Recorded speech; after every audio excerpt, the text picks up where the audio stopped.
Okay. Welcome to yet another edition of the Spoon Talk Ractiel on Spoon FM 107.5 and Spoon TV, Super 95.5 FM, and Super TV. We also coming to you via Fabric 101.1 FM and via Fabric TV as well. So wherever you are and whatever you are doing, we like to welcome you to this edition of the show. As usual, it promises to be very, very interesting. So let's now cross over to Dr. Richardson to kickstart the show. Hey, how are you? Yeah, I can see how you doing. I'm okay. Well, that's good. How yourself? I'm doing good. It was a rather slow day for me today. Got up Okay. late. It's Friday over here. Uh, didn't work too hard today. So, Mm. how was your day so Yeah, far? my day was good. My day was Mm, good by the grace of God. That's good. That's really good. Um, so we have Senator James Barney coming in today. He's our guest for today, right? Yeah. Oh, great. So it's going to be an awesome show. We're going to have a great discussion as we always do. So I'm asking you to tell a friend, share the show. It's going to be, a wonderful, wonderful conversation today. Um, can't wait. Exciting. So tell us a little bit some of the trending news. What's going on in Liberia? Tell Liberians what's going on. Well, nothing much. I think just one of the major happenings in the country today has to do with the former vice president of the Republic of Liberia and the standard bearer of the Unity Party. He's been, taking a tour in various districts of recent. Yesterday, he visited district number 11 and Mm-hmm. 12, Montserrat County, Mm-hmm. where he spoke to a lot of his supporters, and at that ceremony the Unity Party through its chairman you know Mm-hmm. um, donated motorbikes to all of their district coordinators.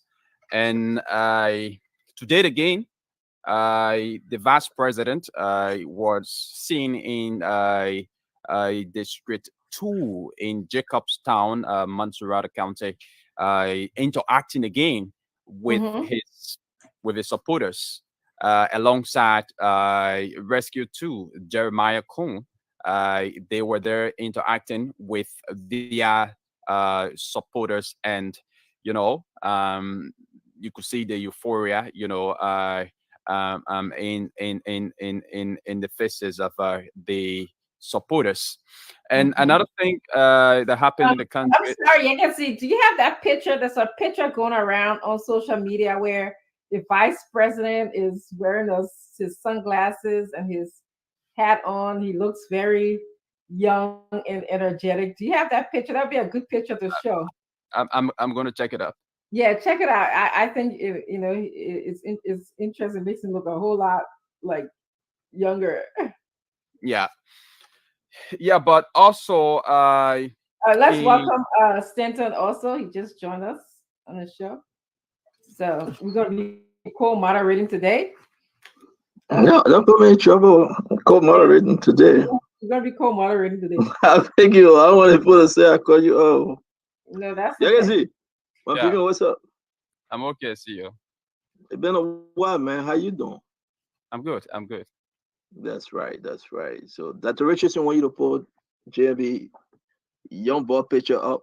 I'm telling you, the Don't puppet. trust her. She wants to say something about that picture. Don't believe her. she want to say something about that picture. Trust me. I saw the Hey. picture. Oh my goodness! I saw the picture. I was like, oh, the puppet transformed. They But Dr. transformed the puppet. But the Richardson, I like the fact that you and myself on early.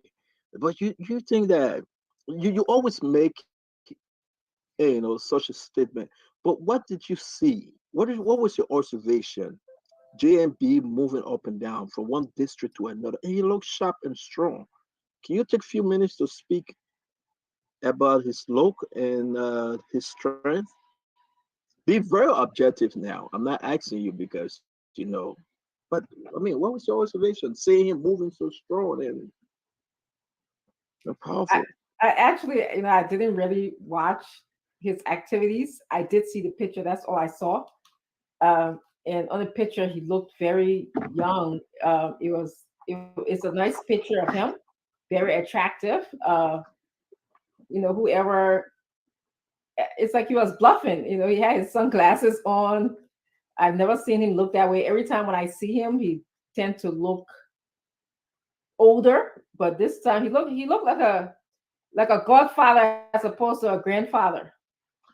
Did you have you are you observing something different now just because you look at the picture though? And sorry, Yekezi, because my own I got nothing to do right now, so I would just chill a little bit. But did you observe something? What's different about that picture? With everything people were saying, oh, JMB this, he weak, he tired, he this. What tell the Liberian folks now your own observation. Are you now to a place that he's stronger, he more powerful now within his body? I'm not talking about leadership, but what have you observed since you've been? Like I don't know if I can determine. Like I need to watch the video. I really do. I didn't get to see the video, but I just the pictures tells me that he's looking like he's gonna like attracting younger people compared Okay, to he. I hate. Well, I'll be honest. He had a dull look before, like okay. very docile look, and you know he seems energetic from that picture. He seems like hip. That's what I want to say. Like So is that something happened. He's transformed. yeah, yeah. And some people might like that appearance. Like people. I was reading. People had mixed feelings. Some people thought to me, I like it. I like people looking, hip and taking care of I themselves mean, compared. thanks for being sincere because Yeke, do you have the picture? Do you But have the some people photo? felt like he was just acting. He's acting younger than his age. He acting, like they'll say, he acting too quick. Yeah. Well, I don't know He about he younger. acting too stylish. Yes, exactly. Some people say, well, So he tended to be an OG. Then you know what they call the OG, yeah, yeah. yeah, like a sugar daddy or something like that. I ain't gonna say sugar daddy. He just tended to be like an OG. Mm. But it's good that you're observing him, and that's a good thing, man. That's a good thing. But what can we say also about? I don't know if Fagon came, he went back. He's scared to have that conversation with you. I see all of them. Senator Bannon is coming on. He's getting ready.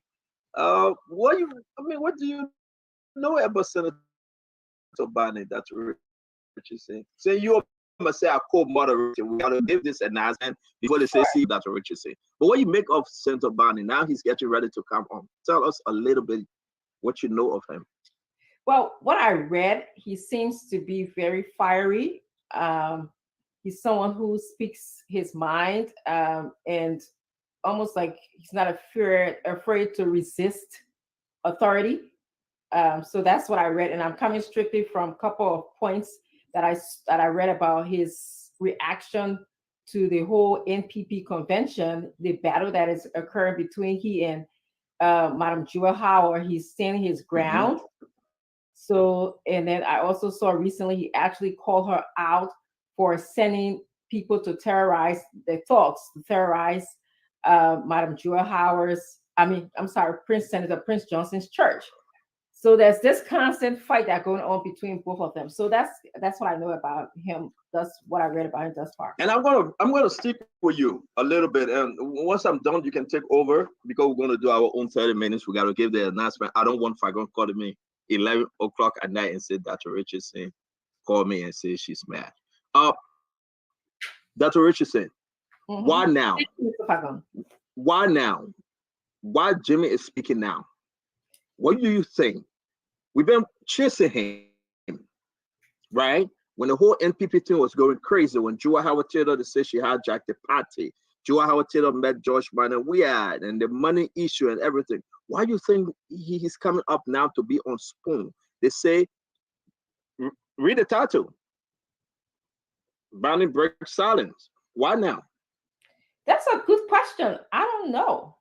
I was wondering myself. That's a very good question, and I think only Senator Honorable Bonnie can answer that.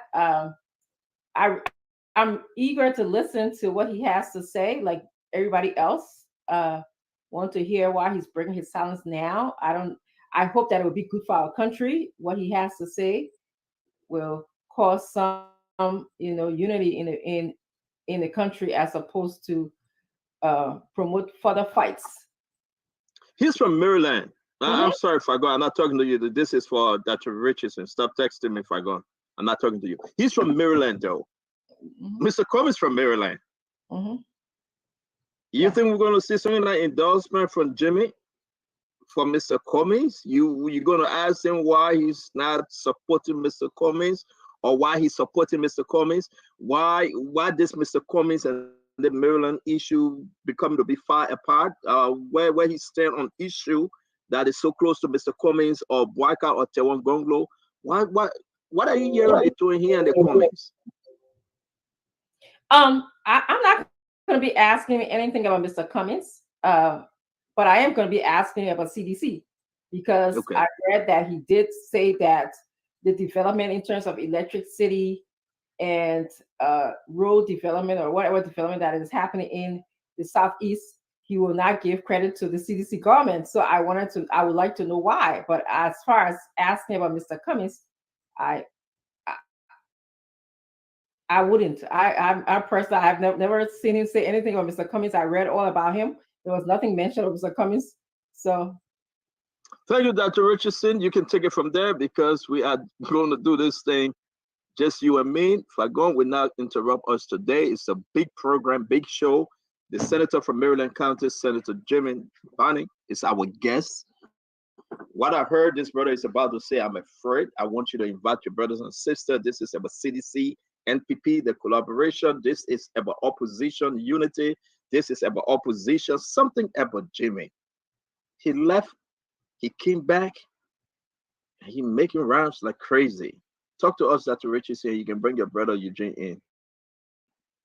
Yeah, it's going to be a great show. If you guys can kindly share the show for us, let's hear what Senator Bonnie has to say. Mr. Fagon, you predicted a few things about NPP in the past to us, especially when it came to signing a framework document. Do you think that, in fact, were you having conversations with Senator Bonnie during that period because we predicted that he wasn't going to sign in a way, or he wasn't happy about the framework? Not really, but you read about Senator Bonnie, didn't you? Yes. There are certain men in our country, we know what they can do and what they will not do. We know what they will settle for and we know what they will not settle for. Senator Bonnie is a straightforward guy. You either kill him or you live with the reality because he'll tell you the truth. Don't forget, I predicted to you that Billy will carry the paper and Young will carry the party. And they will be on a yobo, yobo, yobo all day. I told you that Alex Tyler was not going to sign and he will walk away. What's his name? Representative Grant, who helped to form the LPDP, walking away with Tyler straight into the Unity Party. And he's the head of the Grand Jury Caucus. These are men who you will not screw over for 6 years. Then you walk up to their faces and say, my man, I forget what happened, man. You're small thing here. Let's just go for the next 6 years. I will take your issue. These are people that have high IQ. They will sit down and say, the heavy ranking. You didn't open your reservoir. Yep. Now you're looking at the dew falling in January. I mean, you didn't the heavy ranking. You didn't put bucket outside. A small white bucket. It was raining. You didn't put it outside. The dew falling in January, you open your whole reservoir to catch water. Mm-hmm. It's not going to work. And so what I have to say to you, the man called Barney, don't forget, he's well known in legislative circles. Is the guy who Dr. Francine, you can say, that man will be you, resign and go sit down. If the screwer, he come by and beat them and sit down again. Mm. Check his legislative record when you bring him on. He's well known, he's feisty, he's very honest, he's truthful, he's straight to the core. And he has vowed that under his senatorial bid, Maryland will not be outsourced to George Weah. Because everything they got over there either came during the UP time, but now they've seen nothing. You will hear a lot from him today. And who is he fighting for? He's not fighting for JMB or to go to JMB. He's fighting for his county and the way they have been treated unfairly. So you will meet the man called James Barney.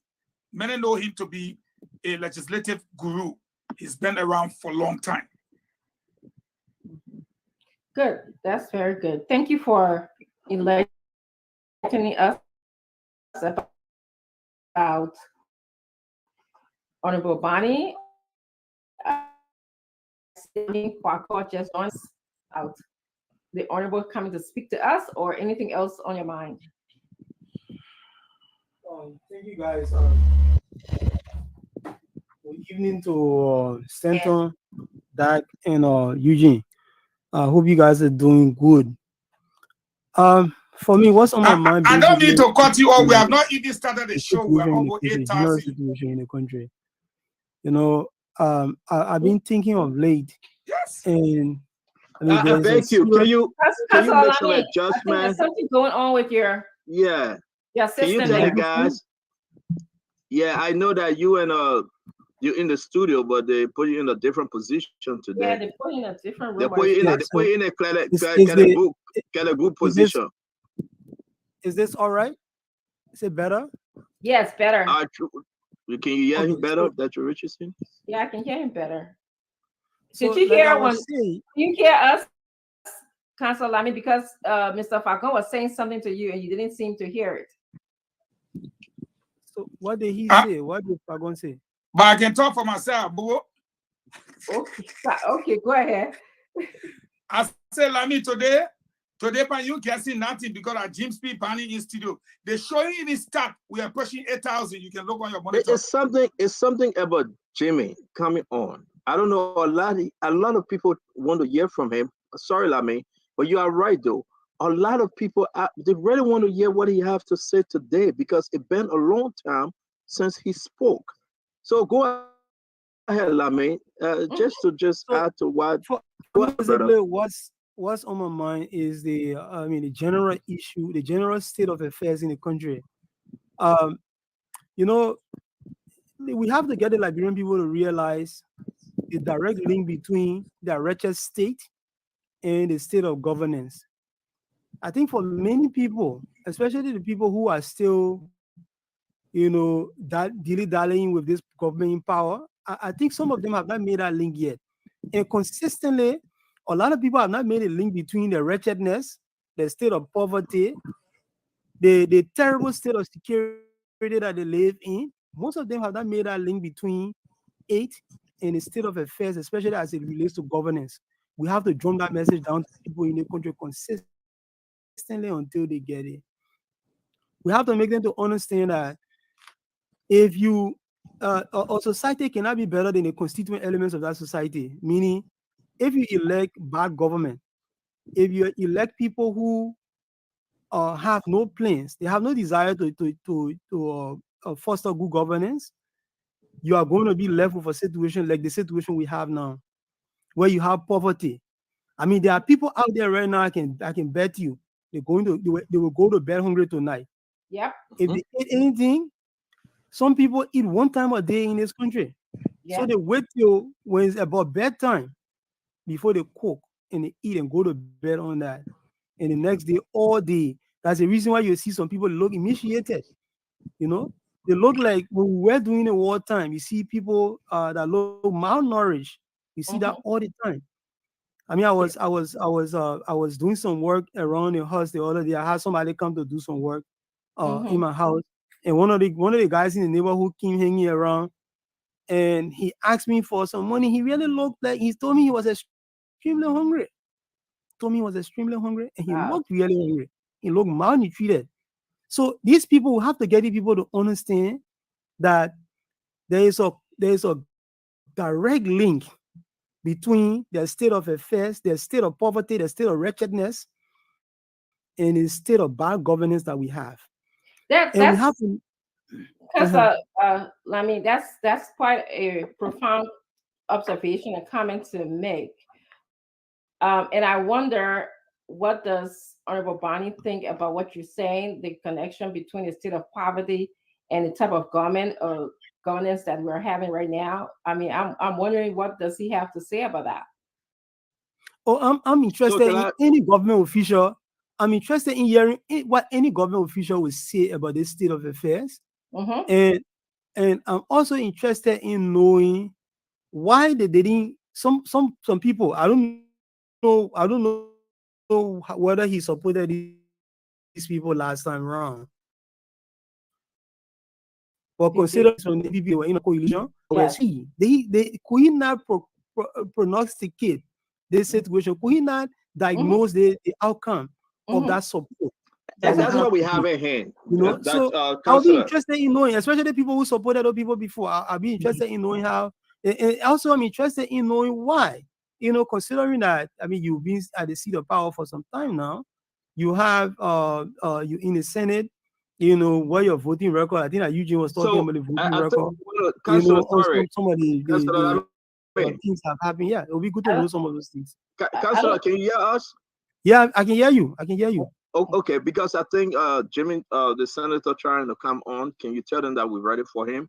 You're in studio. They just signaled me that he's ready. He can come in studio because it's 4:30 that Rich is saying. Oh, you help me welcome my people, my cousin, Mr. Falcon, my cousin in here. You help me welcome my cousin. I can't hear you. Well, we welcome your family members then. 10 minutes gone already. Yeah. All right. Y'all welcome to the show, everybody. All our viewers, you're welcome. Tomorrow I will spoil you. Yeah, I want to just bring in Councilor Jimmy Bonnie because it is important though. Dr. Richardson, you heard what I'm going to say about the councilor. My take here is that and let me say, but what was he? What was this councilor? That's what we have him. I really wanted to slow Lamy down, Councilor Paco down, because I want the councilor to answer. You get what I'm saying? I want us to tell this councilor tonight. When I read about him, and I don't know whether it was fear, people saying, be careful. The councilor is outspoken. He knows his subject, verb, agreement. He would jam you guys. But I've been waiting for this councilor for so long. Since Rack of Ages cried for me, I've been waiting for him. I've been waiting to ask him why they gave him his old job back as senator. I've been waiting to ask him.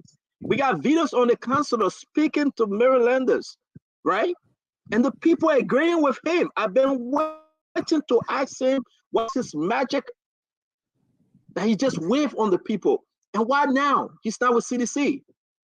And the Liberians are eager to know now. So I can't wait to bring him on because what's going on with him and Joel? We got a feedback from the councilor. All right. So I know that Fagon, we shouldn't give Fagon a chance tonight to tell you the truth. That's what Rich is saying. Are we to take out your friendly sisterly hat and brotherly hat, whatsoever you may call it? We shouldn't give Fagon a chance tonight. We got to get the best out of Jimmy. The Liberian people want us to get the best out of Jimmy. Is he endorsing UP? Is he going Are for you the CPP? person to be worried Is about he- hijacker? I know it's because you know why? The people know me. I'm a straight shooter. Dr. Richardson, can you tell them that I'm moderating also? Because I don't want Yes, Fagon calling me 11 o'clock tonight. Please. Oh came up with man, an oh agreement man. that will put moderate. Yeah, we signed Please an MOU. present the paper. We want to see We paper. signed an MOU. That's the evidence, We right? signed an MOU. An MOU in New It's not a Jersey. framework document. Oh, man. wait, framework document with CPP? No, I take it back. No. It's not a framework document. You finger the document. I appreciate that. Thank you. Thank you. You leave me? Whoa. Yeah. I finished with you. So yeah, I cannot sign a framework document with any member of CPP. I know I ain't get myself in trouble again. But let's bring in the senator. Let's bring in Senator Jimmy. You want to welcome the senator in, Dr. Richardson? Yeah. Let me bring it in, right? Yeah. Hi. Oops. Hello, Honorable Bonnie. How are you? I'm fine, thank you. Good. Welcome to Spoon. It looks like is it your first time here? Sure, it's my first time, and actually, I think I've not been in studios since 5 years now. Yeah, Oh, Wow. I mean, I Wow. talked to the Only president. on Spoon. Clap for yourself, Dr. Richardson. You got to clap for yourself. So Spoon So brought you it's actually a pleasure and an opportunity to be heard. You know. It's a compliment. I guess I feel like it's a compliment to Spoon as well to have you come in studio to speak to the Liberian people. But I Absolutely. just want to with honest cooperating with Stanton. Mr. Fagon is here, and of course, Councilor Lamin Pakwa. I'm looking forward to others joining us as well. So I'm going to just give you an opportunity for you to just tell us a little bit about yourself, and then we're going to take turn asking questions. Thank you very much. I'm James P. Biney. Of course, like you said, I'm senator from Maryland County. Before I became senator, I served as representative for the Harper District twice. Before then, I was a member of the National Transitional Assembly, and I'm not a counselor, like you said. I'm a student of law. I went to school in Capamas from kindergarten to the Tubman College where I studied engineering. I have a bachelor's degree in economics. I'm a student of law, like I said, at the Louis Adogano School of Law. And so I think that's a little bit of myself. If you desire to know more and you have any specific question, I will be pleased to answer. Okay, so I'm going to start with Stanton. You have the first two questions, and then we're going to go on to Mr. Fagon, and then we're going to go to Mr. Pakwa. And then I think he wanted to do an opening. Yeah, I'm going to bring him into that, Eugene. Thank you very much, Dr. Richardson. I appreciate to Senator Jimmy. I want to say thank you very much for joining us tonight. It's a pleasure, though, to have you. And as a matter of fact, I will put you close to Dr. Richardson on our screen because I do not want peace. Right? So I'll put you close to Dr. Richardson. So I want to say, listen, though, I've been after you. I really wanted you to come on Spoon. So I'm happy that you're on Spoon. I really want us to dive into knowing you, your relationship with CDC, your relationship with NPP, your relationship with the bigger CDC, your relationship with Unity Party, your relationship with opposition, imposition, and everything plus more. So on this note, I will give you the chance to speak to Liberians tonight, then we will come in with our question. Welcome to Spoon Talk. Thank you very much. So let me begin with the issues regarding the NPP. Contrary to what you may have heard, or over the period, I'm still the constitutionally elected national chairman of the National Patriotic Party. In our party, we are governed by laws. At least we should be governed by the laws of the party. When I ascended to the chairmanship of the National Patriotic Party some years back, I took it as a responsibility to rebrand the NPP. Many persons were of the opinion that the NPP was being controlled by Mr. Taylor. But then I was the head of the Foreign Relations Committee of the House, and I used that position to open doors to foreign missions accredited near our capital, to get them to understand more about the NPP. I informed foreign partners that, look, when Mr. Taylor was in Banga, I was a public school teacher in Kepamas. I was never part of his NPFL. I was never part of his kitchen cabinet. I rose through the ranks of the NPP and became national chairman. When I contested for the chairmanship of NPP, I had to contest against Chief Cyril Allen. I had to contest against Lawrence George. Lawrence George was a deputy minister in the Taylor's government at the Ministry of State. Of course, Cyril Allen was Mr. Taylor's bully. They are still bullies. And I told the foreign mission accredited in our cabinet that if Mr. Taylor had to do anything with determining who would be the chairman of NPP, certainly it would not be me, because he knew later about me.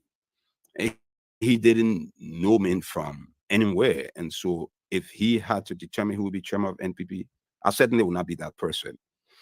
And that's something that resonated. It gave me the opportunity to meet State Department officials. I traveled to the States, and I was able to convince people there that the NPP was operating also of the influence of the Taylors. I had the opportunity to establish the NPP in the States for the first time. And so what I said to many persons is that the NPP will continue to be respected as long as the party remains democratic and as long as it remains law-abiding. Unfortunately, we cannot say that about the NPP now. I think Mrs. Taylor has got so possessive, and she thinks that she controls the party. And,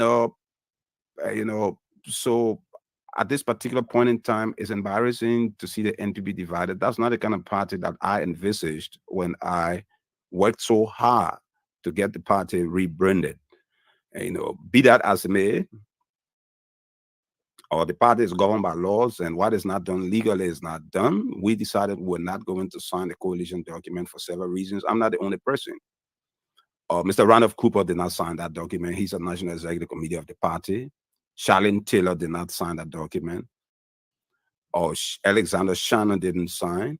Olivia Shannon didn't sign. Francis Mayango didn't sign. Many persons didn't sign, and that's the reason why you saw the PPPPP.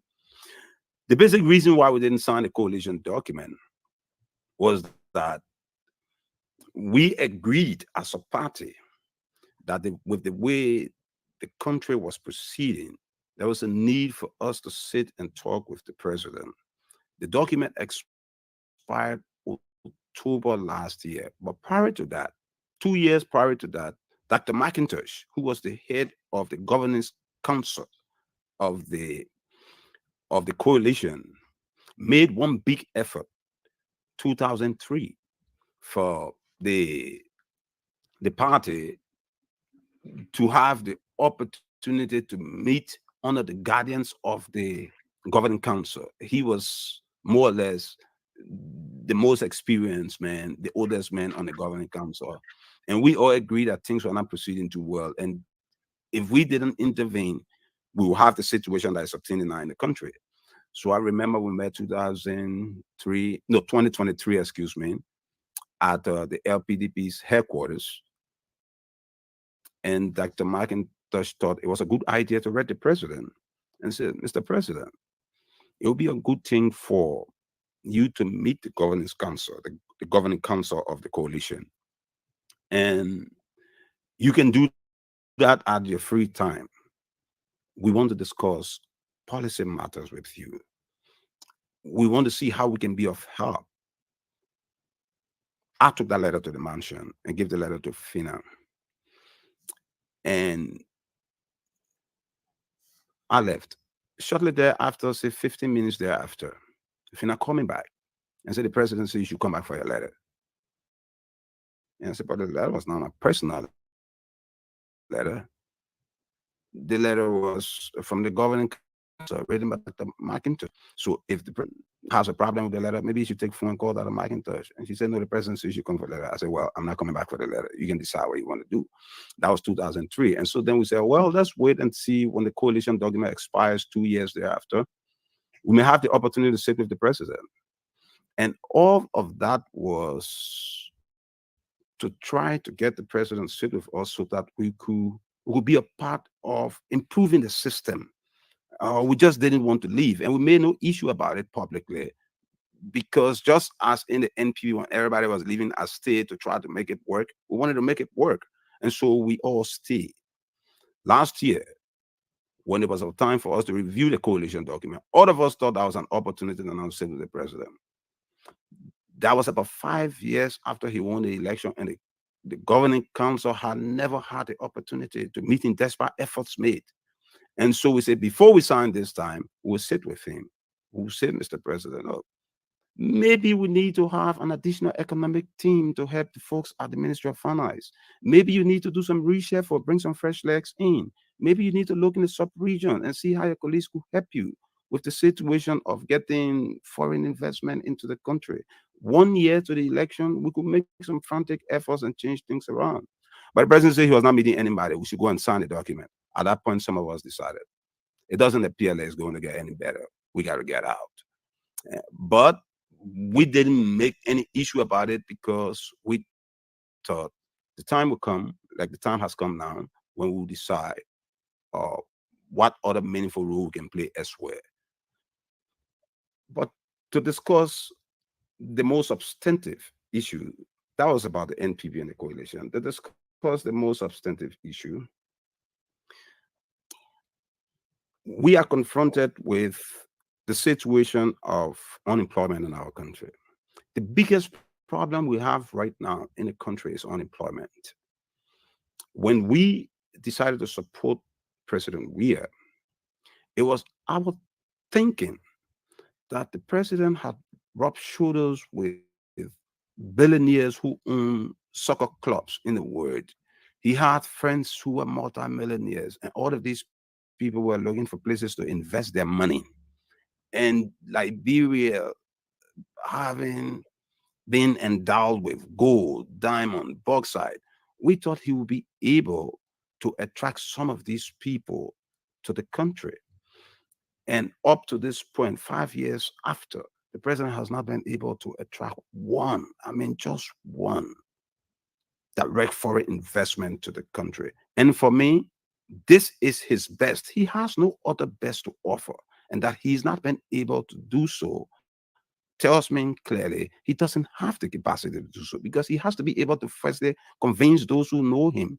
And all of them, of course, would desire to invest in a place where he presides as president. If he's not able to do that, it baffles me that he will be able to attract other people into the country. So unemployment is zero. And employment is the most important. And if he cannot do that, then of course, he's not going to do a lot. Employment is associated with collecting taxes. The more people who work, the more taxes you collect. The more taxes you collect, the more money you have to do the roads, the more money you have to take care of the hospitals, the more money you have to take care of the schools. Unemployment has hit the roof. Almost all of the major investments in the country were investments that the president made in the country. So he disappointed us there. Unemployment, he failed flat. Then you talk about the hospitals. Before I came to this program, I evaluated the health situation. I made research, and I challenge you to please call to the hospitals around the country.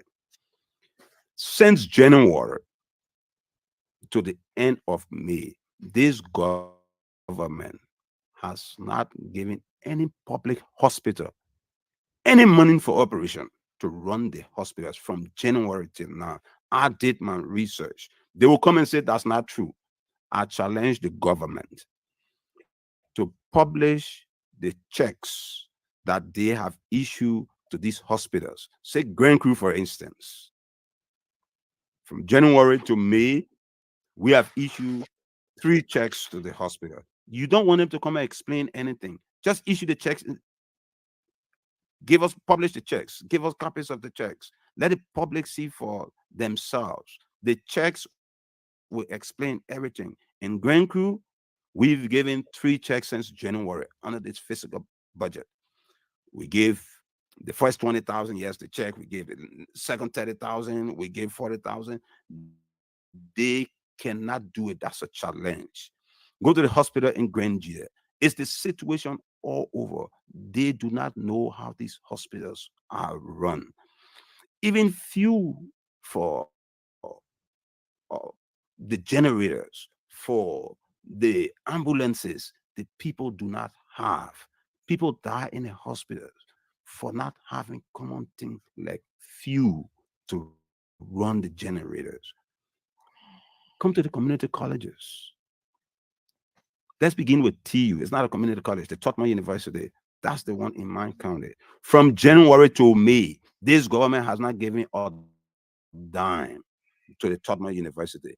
I challenge them to publish the checks that they have given the university. Let's go to the community colleges. The one in Zwedru, they cannot publish it because they basically have abandoned the hospitals. They've abandoned the schools. And guess what?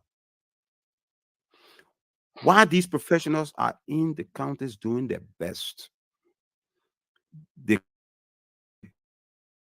Congress has its officials going around these very counties, millions and millions of Liberian dollars, and we just dash it to people for them to support the president's re-election.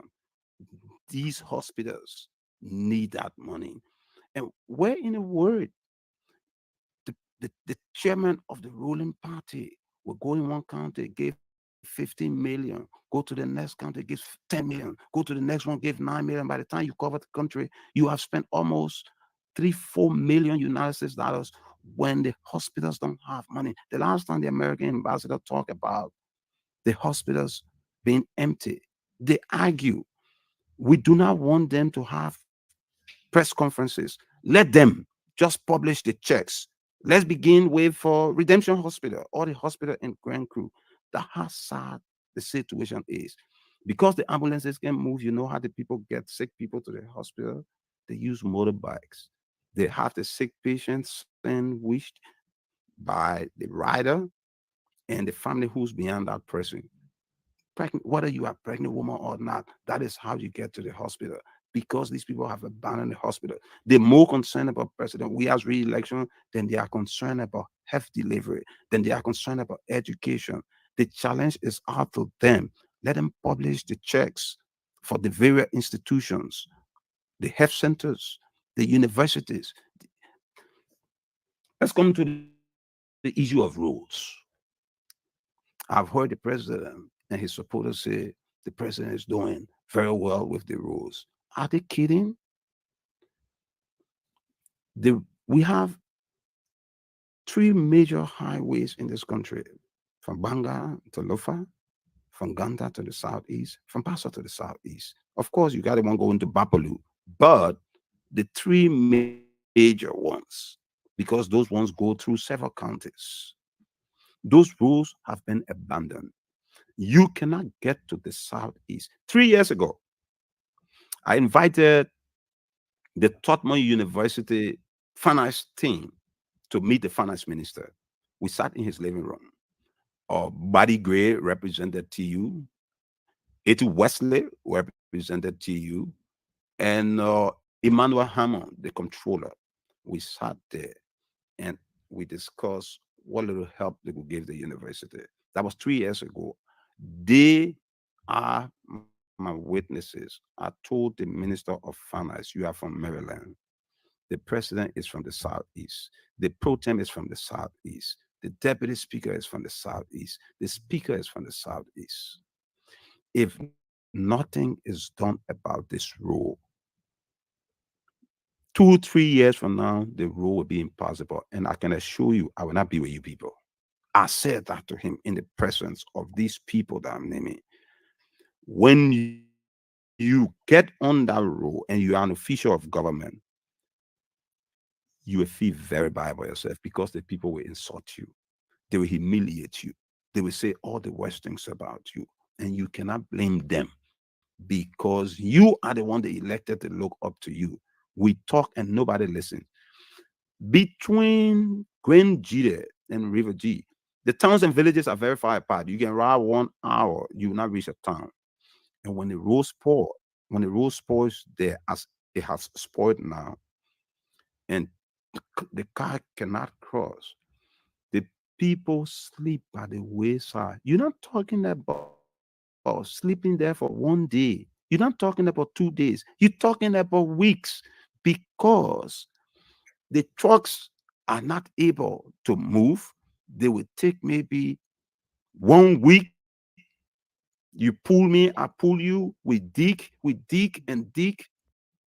And the mothers and their children will sleep at the roadside. They cannot walk to any village. And if the president is not able to do these major roads, the highways, we are not saying pave the road. We are saying just clear the mud. And we forewarn you. We told you it will happen. You just neglected the people. Those people will stay there and sleep at the roadside. And when the rain is coming, they will cramp up in the car. So if they cannot do the highway, they cannot do these major roads. What's about the feeder roads? What's about the roads that go to the towns and villages? All of these roads were intact before we took over. Now they cannot do the main roads, certainly. All of the roads to the towns and villages are in bad shape. Every day they talk about, see the electricity. The president is doing very well with the electricity. That's not true. The electricity in Maryland was in Maryland before the president became president.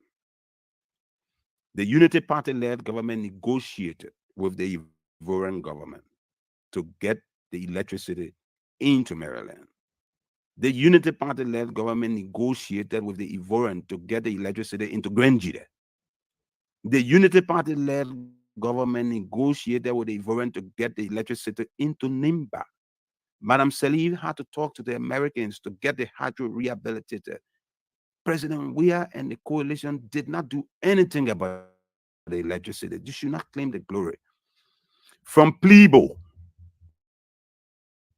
where the electricity was before President Weah took over, from Plebo, the first 2 towns in Grand Cru, is less than 10 miles. The electricity has been in Plebo for as long as the president has been president. The people from Grand Cru would take motorbike to come to Plebo to get ice or get cold water or charge their phone. The president will get from Plebo into Grand Cru and see the people use Jacko lamb.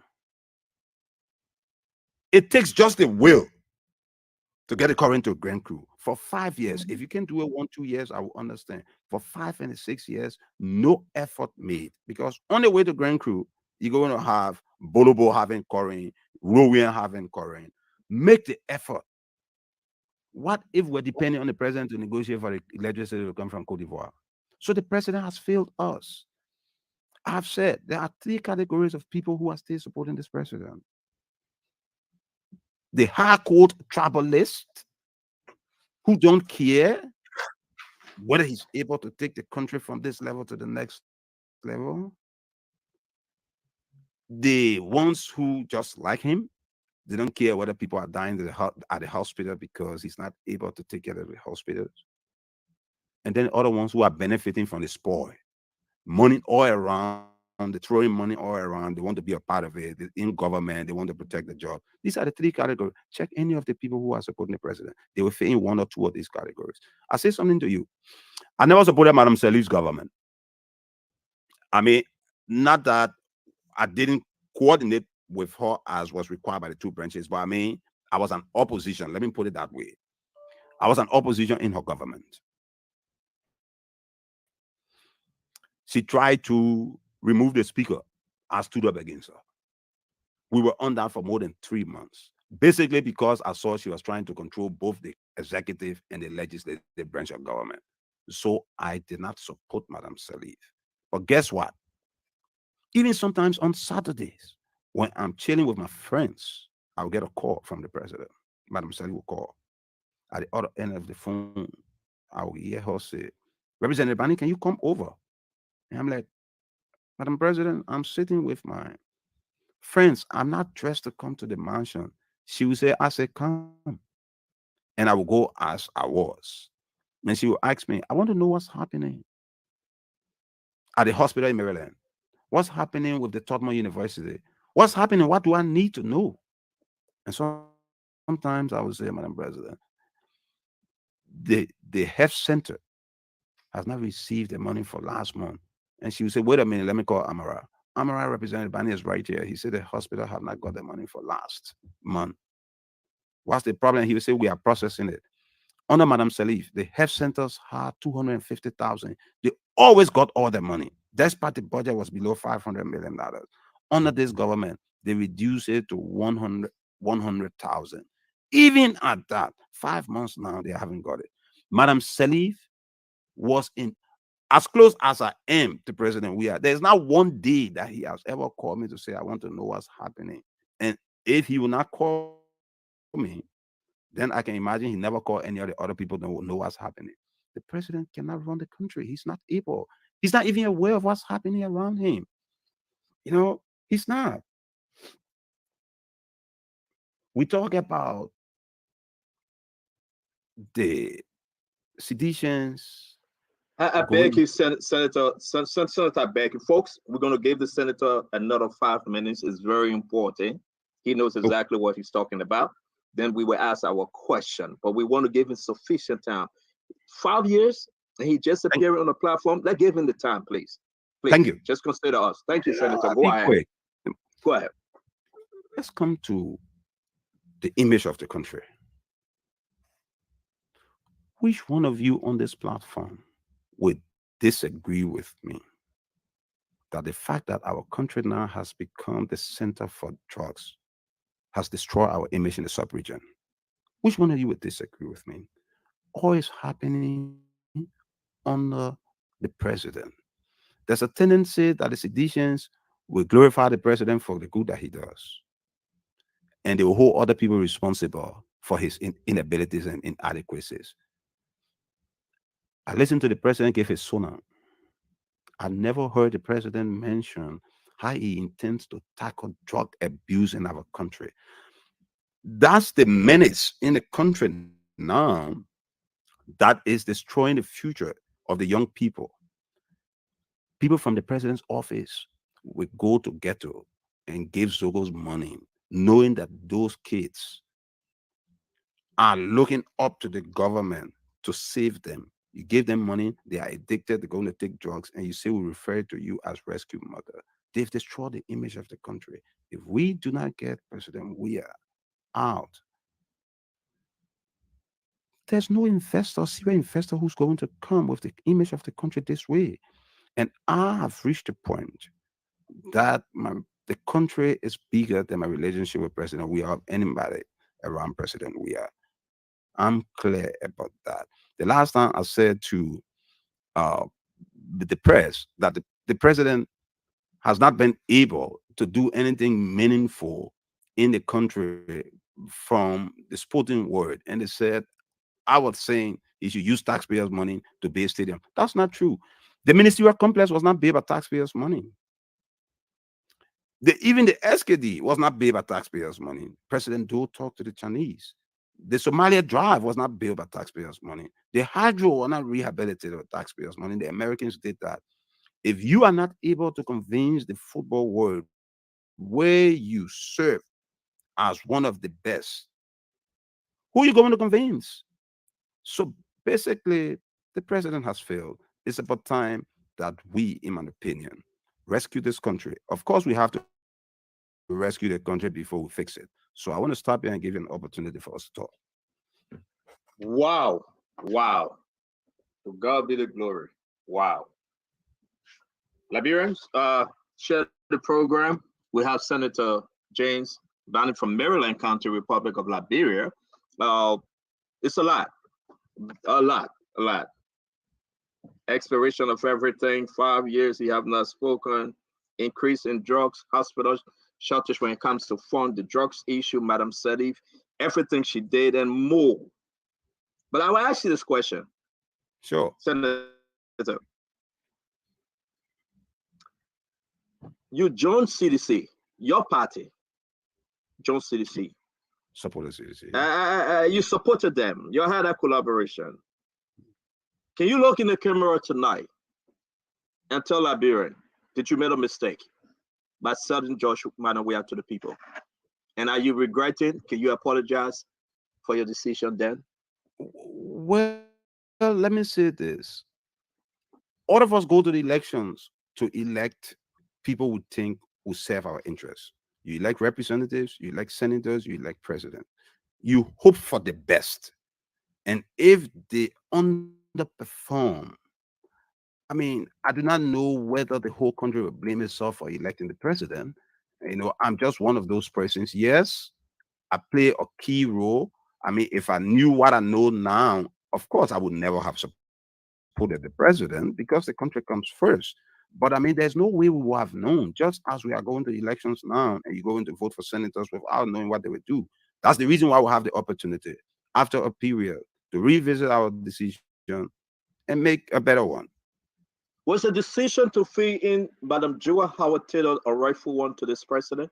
Did she help your cause? Well, I really don't think she's helping him as much as we thought she would do. Stanton, who would ever think Madam Taylor would destroy her own party when everybody in the party wants to support her?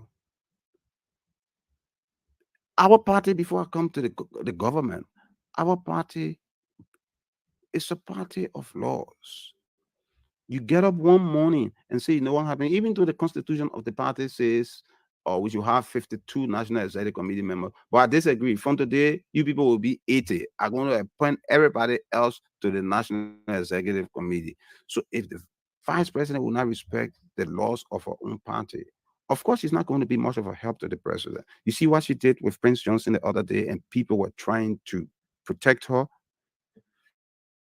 Shortly after she did what she did with the Prince Johnson Church, disrupt the services there, she took the same boys, Jimmy Toby, Bleedy, with her.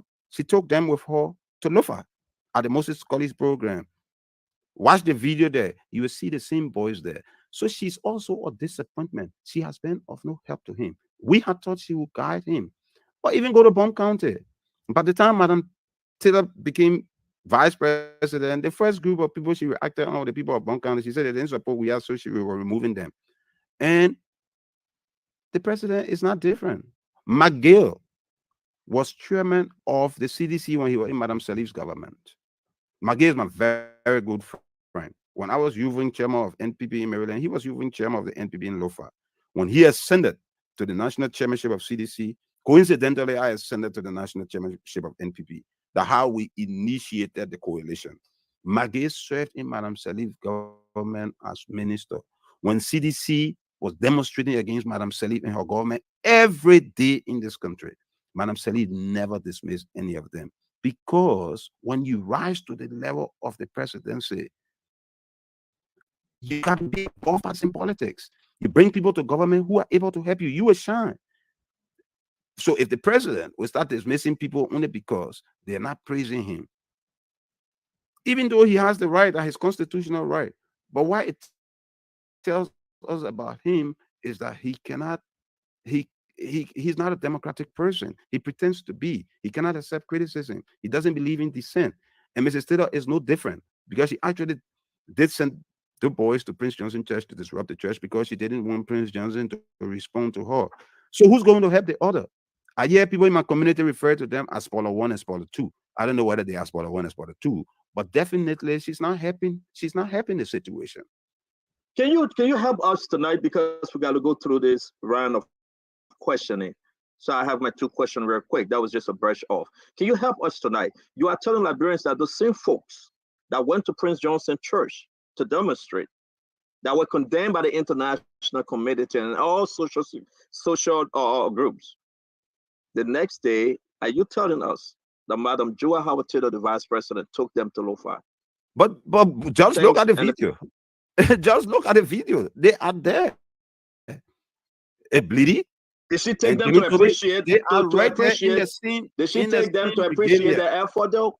Did she take them to Lo-Fi? Did she take them to Lo-Fi to appreciate them for going to disrupt the church service of Prince Johnson? Those people were with her in the southeast, like I said in the press statement. They moved with her in the southeast. When she returned was when that thing happened to Prince Johnson's church.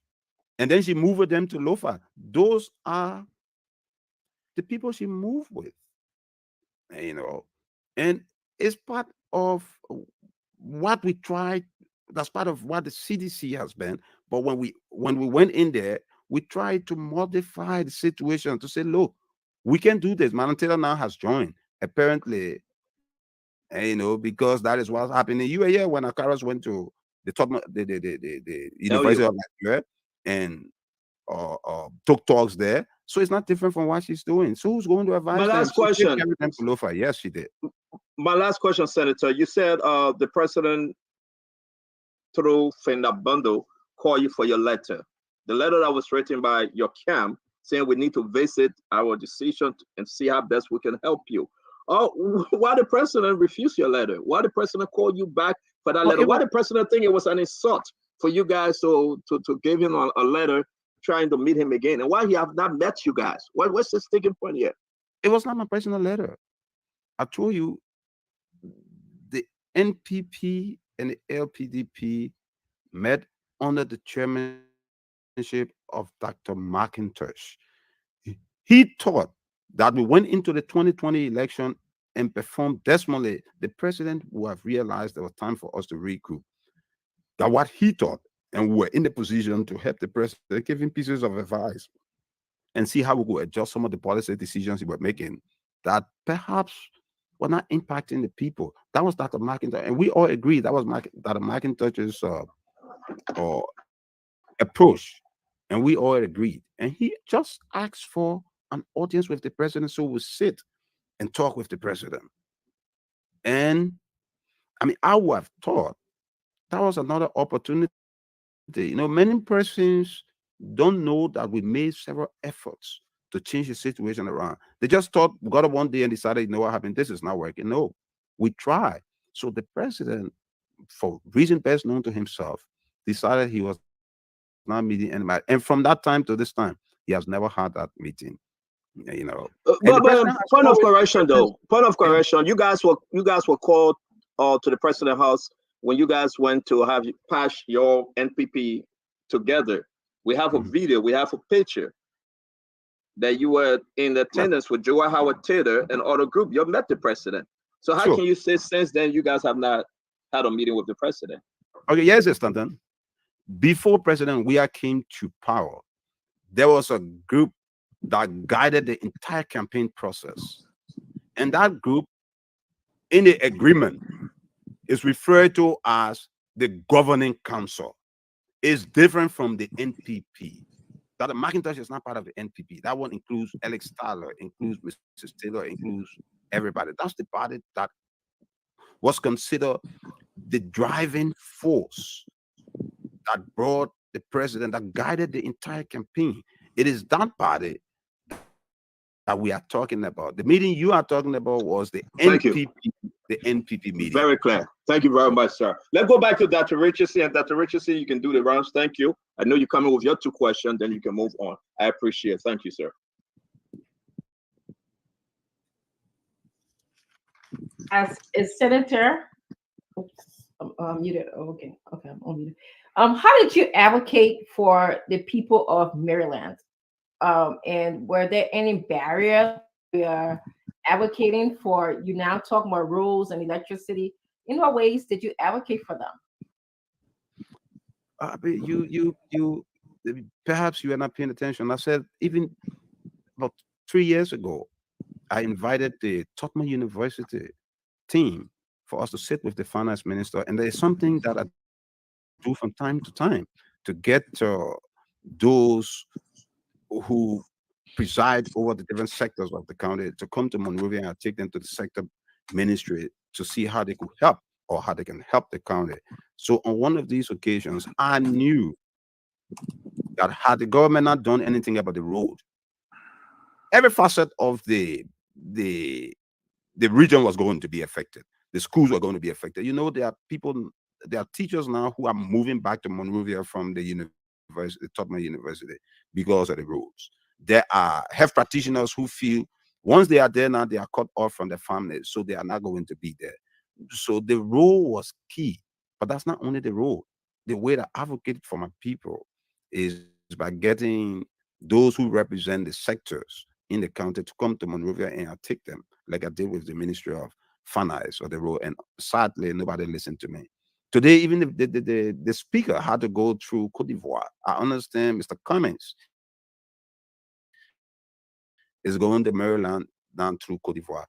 Over the past, since the war, that has never happened. The road has deteriorated beyond imagination. Why should that even happen? I guess I was more concerned about as a senator in the legislature. I'm not concerned about you taking members of the school to go speak to members of the executive branch. Um, were you calling, uh, you know, the people, like the public?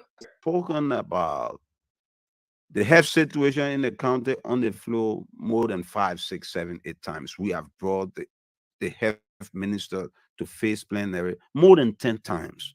We've brought the public works minister several times, and we ask all the difficult questions. We put the money in the budget. We ourselves cannot execute. So we perform our oversight by inviting them, which we've been doing from time to time. Even today, there was a road forum or hearing conducted.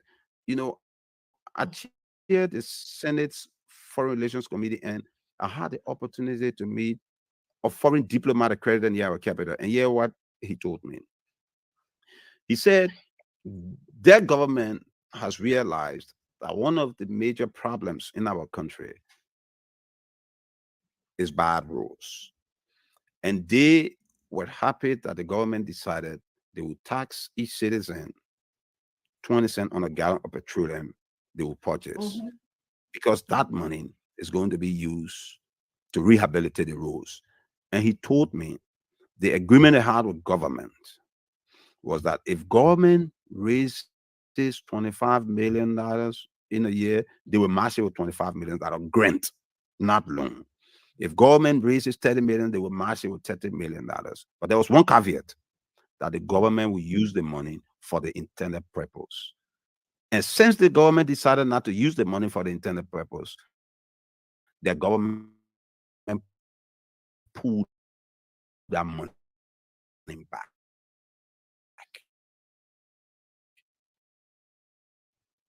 So Game. I'm looking good.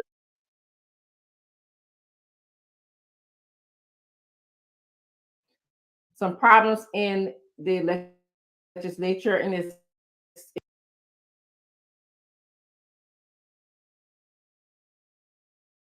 that prevented from having here.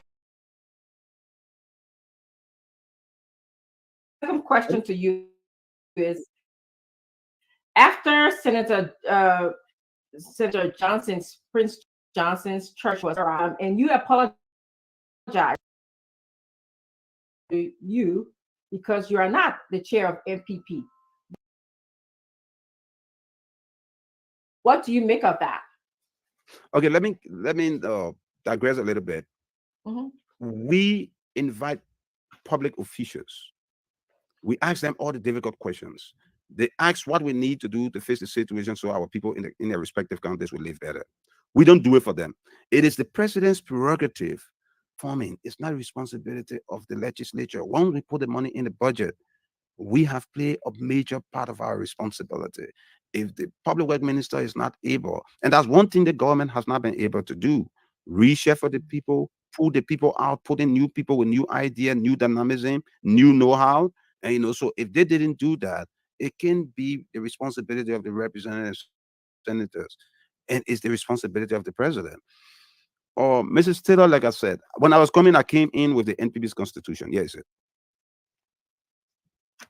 Mrs. Taylor does not know anything about how political parties run. If she knew, she would not get up one day and say she won 80 members National Executive Committee, because the Constitution defines the composition of the National Executive Committee. There's no way Mrs. Taylor will say Barney is no more the chairman because she put few group of people in her office and say he's removed from today. The Constitution of the party, Article 6, Section 1, it's here if you want to read it. It says all duly elected officials of the National Patriotic Party can only be released of their position, suspended, expelled, removed, if 60% of the delegates who elected that official initiate or complain. They can't even just remove the official like that. We have two groups of people in the party: the elected officials and the non-elected officials. When the non-elected officials have a problem, they go through the grievance and ethics committee. When elected officials have problem, 60% of the delegates who elected them must initiate the problem. And I'm not suggesting that our refusal to sign did not constitute basis. All I'm saying, there is a procedural, there's a constitutional process. 2002, Mr. Taylor didn't want Cyril Allen to be chairman of the NPP. We had a meeting at the party headquarters, and he decided he was going at the biennial convention in Basel to campaign to the delegates to remove Cyril. Because Senator Galawolo told the president, Mr. President, with all your powers, you cannot remove the elected official of the party. We went to Basel. Mr. Taylor campaigned. I think Louis Brown was the MC of that convention then. He campaigned and he was not able to obtain 60% to remove Cyril. We returned from Basel Convention with Cyril still remaining chairman of the party. You don't get up one money and put people in the room. And what is not done legally, it's not done at all. I'm not interested in what they do because I'm not supporting President Weah. But the official, the legitimate, the constitutional chairman of the party is James Barney. There's no dispute. They can make all the noise they want to make. The Constitution is supreme. And Madam Taylor does not know how parties are run. She feels the party is part of the Taylor's inheritance, and she must reside, she must say what she wants to say, she must do what she wants to do. And there are people who stand up. And I'm one of those persons because I brought the party to where it is. When I was rebranding this party, Mr. Taylor was beyond Mills Jones, but then he was dividing money to market women. And I don't know whether she wanted to be running mate to him.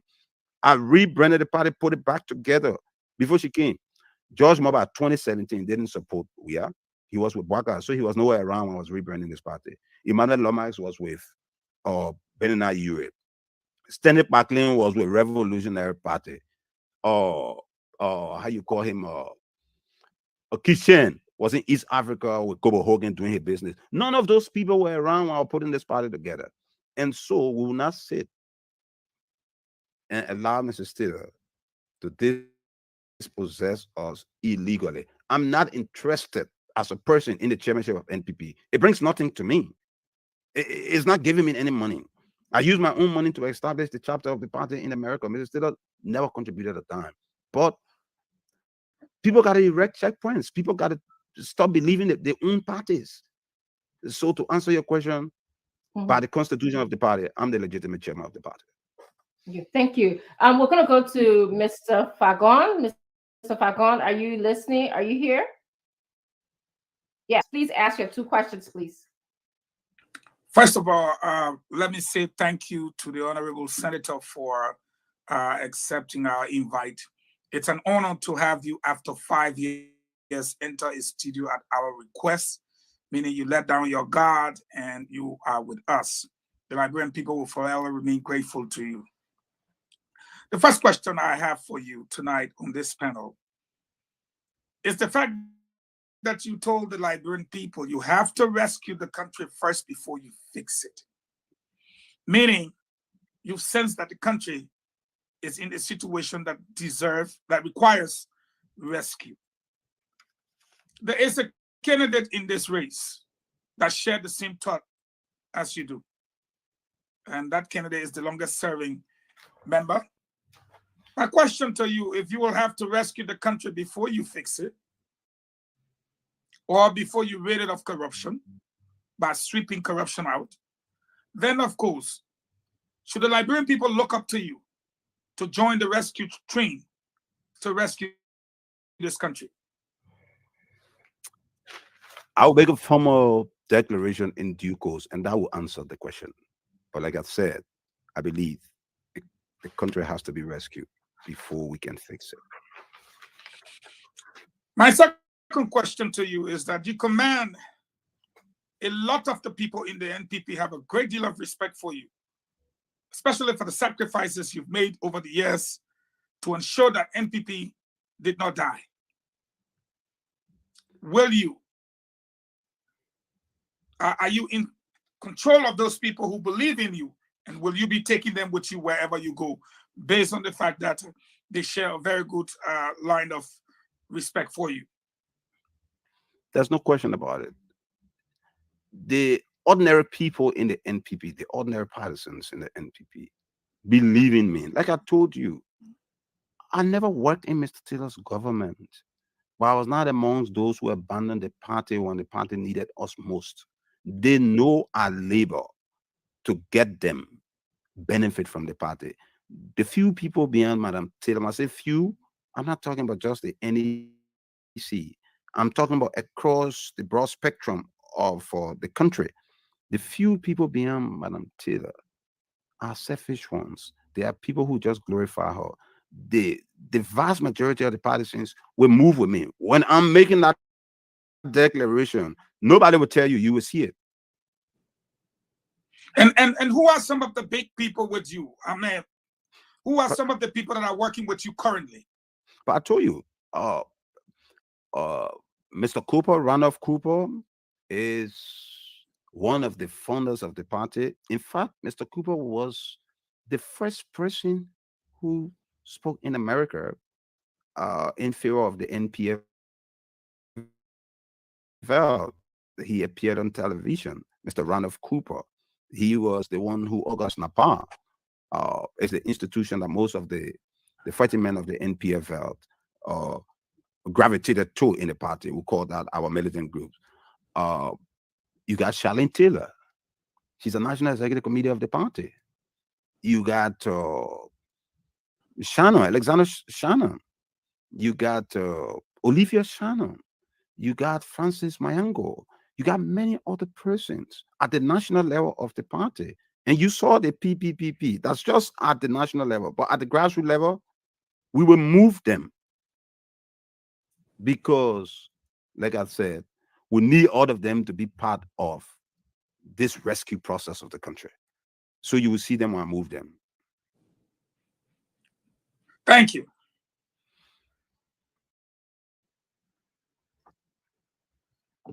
I'm going to go to Councillor Lami Parkour. Okay, so Mr. Senator, welcome. Thank you very much. This is my first time encountering you. And I just want to note something. You said the people go to the Southeast now through Ivory Coast. Councillor Gonglo went there through Liberia. So apparently he's extraordinary because he braved it and went there. When he rose back, he went there through Liberia. He didn't go through Cote d'Ivoire. So that's a different style of leadership. Okay, so coming back to what you said, I was kind of like a little bit flabbergasted by your assertion that you support. I hope I'm quoting you right. You supported Mr. Weah because you thought that since he was a millionaire, or he had worked with millionaires and billionaires, he had played football, some of those people are going to come and bring their resources here, to help to build Liberia. Maybe I could put it. Maybe I could put it right better, because like maybe you didn't understand it. No, but wasn't that what you said? Oh, you got it. You got part of it. What I said was that the number one problem in our country is unemployment. Yeah. And to take care of the unemployment, you definitely need a leader who's able to attract private sector investment. And we saw President Weah in that light, that he will be able to attract many other persons with whom he worked in Europe. Because of a football thing. Not necessarily because of the football thing, but because if the football thing put him in a category that he interacted with a lot of people. But Mr. Senator, I mean, if you use that kind of logic, people wonder whether you were not deliberately selling them a bad product, knowing that it will flop. People wonder that you were not doing that. To assume that he will be in a position to attract foreign investors. Yeah, that his football friends would be the kind of foreign investors that will come here to help us to build our country. But let me ask you a question. Yeah. Obviously, when you work in an environment, the first group of people you discuss your issues with are the ones who are within your environment. It doesn't mean you can't go outside. This country is not looking for special investors. It's looking for people who have the capacity to bring money. Whether they are basketballers, they are footballers, they are pimping riders. No, not pimping riders. Maybe I bring that too low. Whether they are car producers. I mean, we are not looking for special people. We're looking for people with the capacity and desire to come to invest. So even if they are footballers, once they have the capacity to invest, they bring companies. The point basically is that where have you ever seen that work? I mean, the thing is that where have I seen it work? The basic thing here is that we have decided to solve the reason you gave. I mean, that's one of the reasons. Football reason you provide. Actually, your question. Let me ask you a question. If Putin arena that President Weah worked with in Europe had come to Liberia to invest in the diamond business, in the gold business, in the timber business, in the fishery business, would that be a bad idea? So the question then comes back to you. Where have you seen those people invest their money in things that are not safe? The first thing you said, I'm coming back to that other issue. You said we should rescue the country before we can fix it, right? Do you agree with that? No, I don't. Okay. I don't. I don't think they are mutually exclusive. Okay. I think we can walk and chew gum at the same time. So it's not the issue of rescuing the country first before fixing it. Okay. I always relay this story. Dr. Patrick Seyon, I don't know whether you remember Dr. Patrick Seyon. He was president of the University of Liberia. He said when the war started in Liberia, Mr. Tom Moyi went back to the US. They had this group called the ACDL. So he went back to ask for their support. Moyi got you discussing the war, and he said he wanted the support of Liberians in America. So some of them asked Moyi, what is the governance agenda? And Moyi's answer to them was that let's win the war, and then we'll talk about how we govern. They didn't think it made sense. So it's almost like saying the same thing. What? Let's rescue the country, then we talk about fixing it. No, you can walk and chew gum at the same time. So you can have a governance plan. Then at the same time, you can talk about rescuing the country. Let me ask you a question. Mr. Weah has to go. Let me ask you. Mr. Senator, Mr. Weah has to go. That's clear, right? Okay. It's clear. But it's not. But you want us to rescue and fix it at the same time? We can walk and chew So let gum, me ask you a question. You have a kid who is drowning. What do you do first? Because the trick, as a result of drowning. The Especially kid will if have you to don't be wanna safe. treat The kid will swallow water. No. So what do you do first? No, especially if you don't want to treat a kid in the deep end. Yeah, irrespective of You that, know. what do you do first? So Don't you take the kid out first before you take the kid to hospital? you administer first aid there. You not just No, but go what to you do in the hospital. water? You administer first aid there. Where? When you In take the kid- water? Mr. Senator. So It- can we so- move on, guys? Question, I'm why- sorry. Can we did move you- on, please? Just for the sake of why time. did you Can we choose come to back to you, Councilor Lamy? sign the Just framework agreement, the new framework agreement between you and Mr. Weah? You say, why did I refuse Yeah, to why sign did you it? refuse to sign it? Because you said some people refuse to sign it. Yeah. And you refuse to sign it Obviously, also. I decided. So what was the reason why? And then the next question to that, you can just answer the two together. Okay. It seems that it took you 5 years for you to realize that Mr. Weah was a failure. Not really. If you For listen to many me, of us, it took 1 year if, for us to realize that he was a failure. Okay. Why did it take you Okay. that long? okay, let me say to you. If you listen to me attentively, I said, by 2020, we finally decided we were going to document our request to sit down with the president. Mhm. After we tried several times to sit with him to see how we could help remedy the situation. After we tried several times verbally to do it. So as far as 3 years back, we saw it. But it was not our place to jump out because, like you said, we helped to bring the country to this point. And our number one thing would be to help solve the problem. So it's not that it took us 5 years. We knew a long time. We made efforts. The president just resisted that. And I'm not saying just for me. I tell you, Dr. McIntosh, you see Bessengar gone. You see Alex Tyler. These are people who made frantic efforts. It didn't take us 5 years. We've reached this point because we decided all of the efforts we applied failed, and the president would just not listen. And so I hope that explains it. all right, moving right along. The Uh, first round. Okay, then the second question Yeah, the second was, question. why didn't I sign? Yeah, if you can tell us, you But- and the but, other people who didn't sign. Yeah. I guess the other people had the same reason I had. And that reason is intertwined with what I just explained.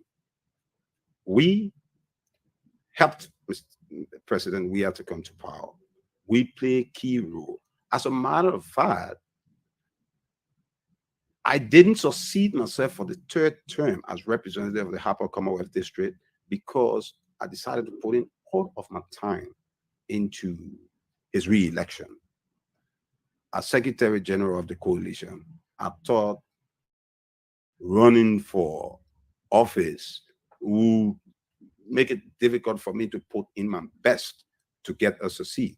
So I dispossessed myself of that opportunity, that right to contest. And so I do agree we put in a lot. And so once we did that, we were on an obligation to make it work.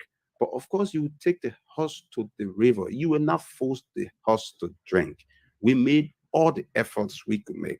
And once the president decided that he was not interested in sitting with the governing council to help him with some of the policy decisions that were turning things around, at that particular point in time, I decided I would not affix my signature to it because it would seem to me by that time it was business as usual.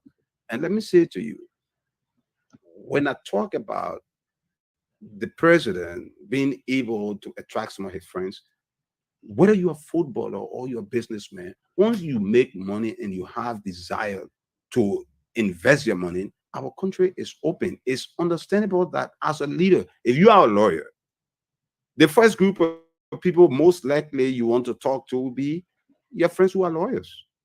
If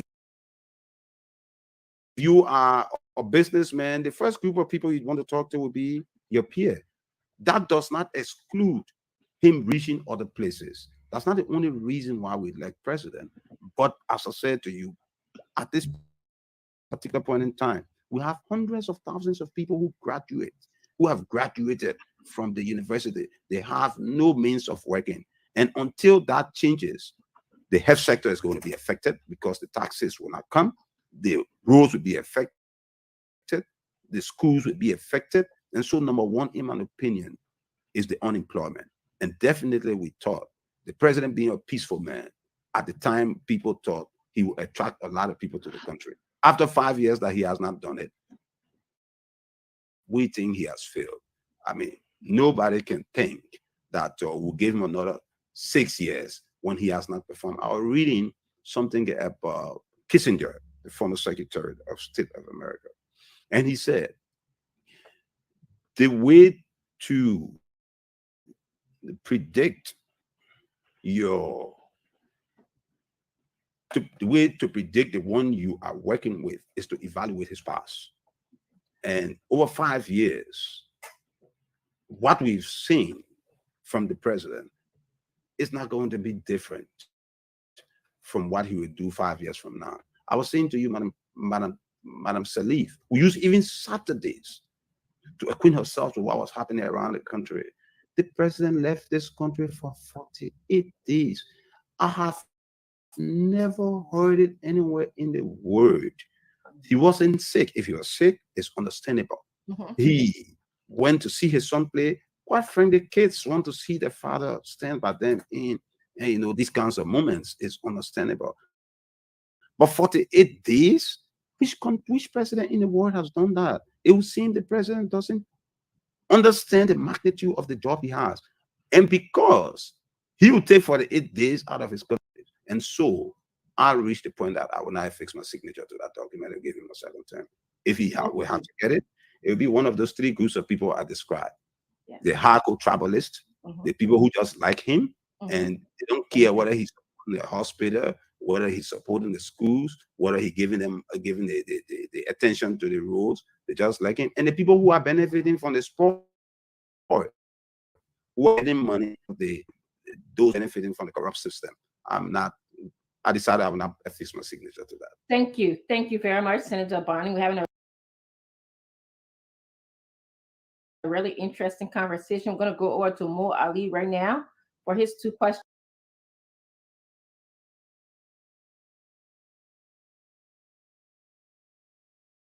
And next to Fadiga. Thank you, Senator. This will be my first time actually interacting with you. I'm not one of those who blame people who supported President Buya. They blame him. But if there was no Judas Iscariot, Jesus probably might not have died for the sins of the world. And we all have agreed that at some point in time, we had to become president.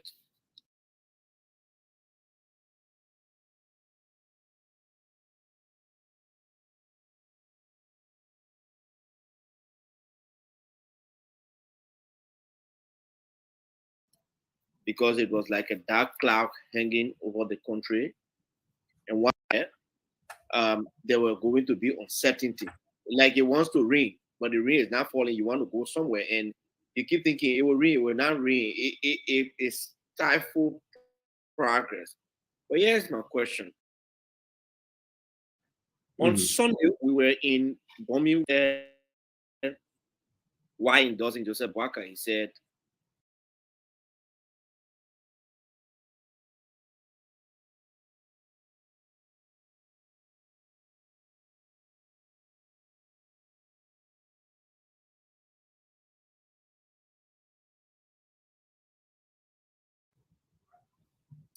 well, like you said in your intro, I mean, how we not giving the president the opportunity, we wouldn't know what he was capable of and what he's not capable of. And like I said initially, when we go to the polls to elect representatives, senators, and the president, we hope that they will bring the best to the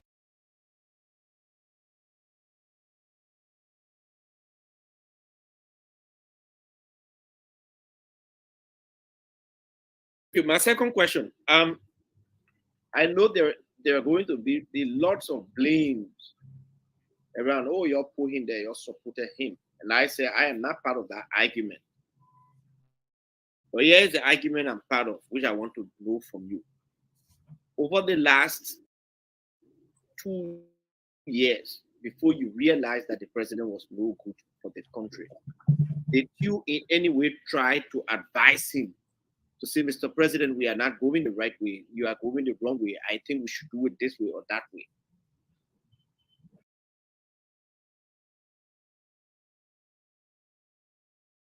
President gave us before signing the coalition document. Maybe you didn't understand it. We said, before we affix our signature this time, we want to sit with you to say to us how you intend to do it differently.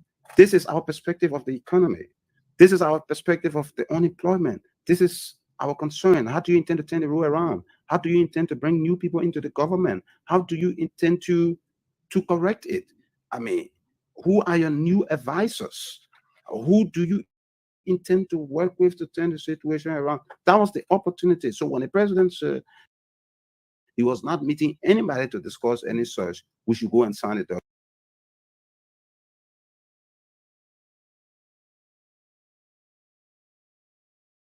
Yes. Mario, I can hear you. Oh yeah, I was trying to unmute it. Sometimes this thing be slow. Well, Senator Bani, I've been listening to you on my way coming in. I've been listening to you all through. Honestly, I must say I'm impressed. I've never encountered you before, but up to today, I have a wide deal of admiration of you just from listening to you. Thank you. But I have a couple of concerns. Since we are already on this issue about why you supported President Weah, I will start with that. You mentioned that past behavior, if I may paraphrase what you said, Sure. looking at President Weah past, I don't know what you saw in there. This man was a senator. I don't know whether you were a senator at the time that President Weah was senator. No, I was not. You wasn't. All right. But some of us that follow him throughout that time, we didn't see any legislative agenda. Nothing he did in the Senate. Look at his past personal life. One can say that he was a successful failure. He failed in every other endeavor. Business-wise, George Weah doesn't have any successful business. In his personal life, he seemed to have failed right after the soccer. I think the only good thing he did was winning on the soccer page. Right after the soccer, he went broke based on what he showed when he was doing his assets declaration and other documents that surfaced in the U.S. when he went for the chance to put it. For anyone looking at that man, you will know that he shouldn't be anywhere, not even 2 feet anywhere near the presidency. That is a man that is heading off the roof. So I don't know what else did you see beside him bringing other people. Did you take those things into consideration before supporting him? Or only one aspect you look at?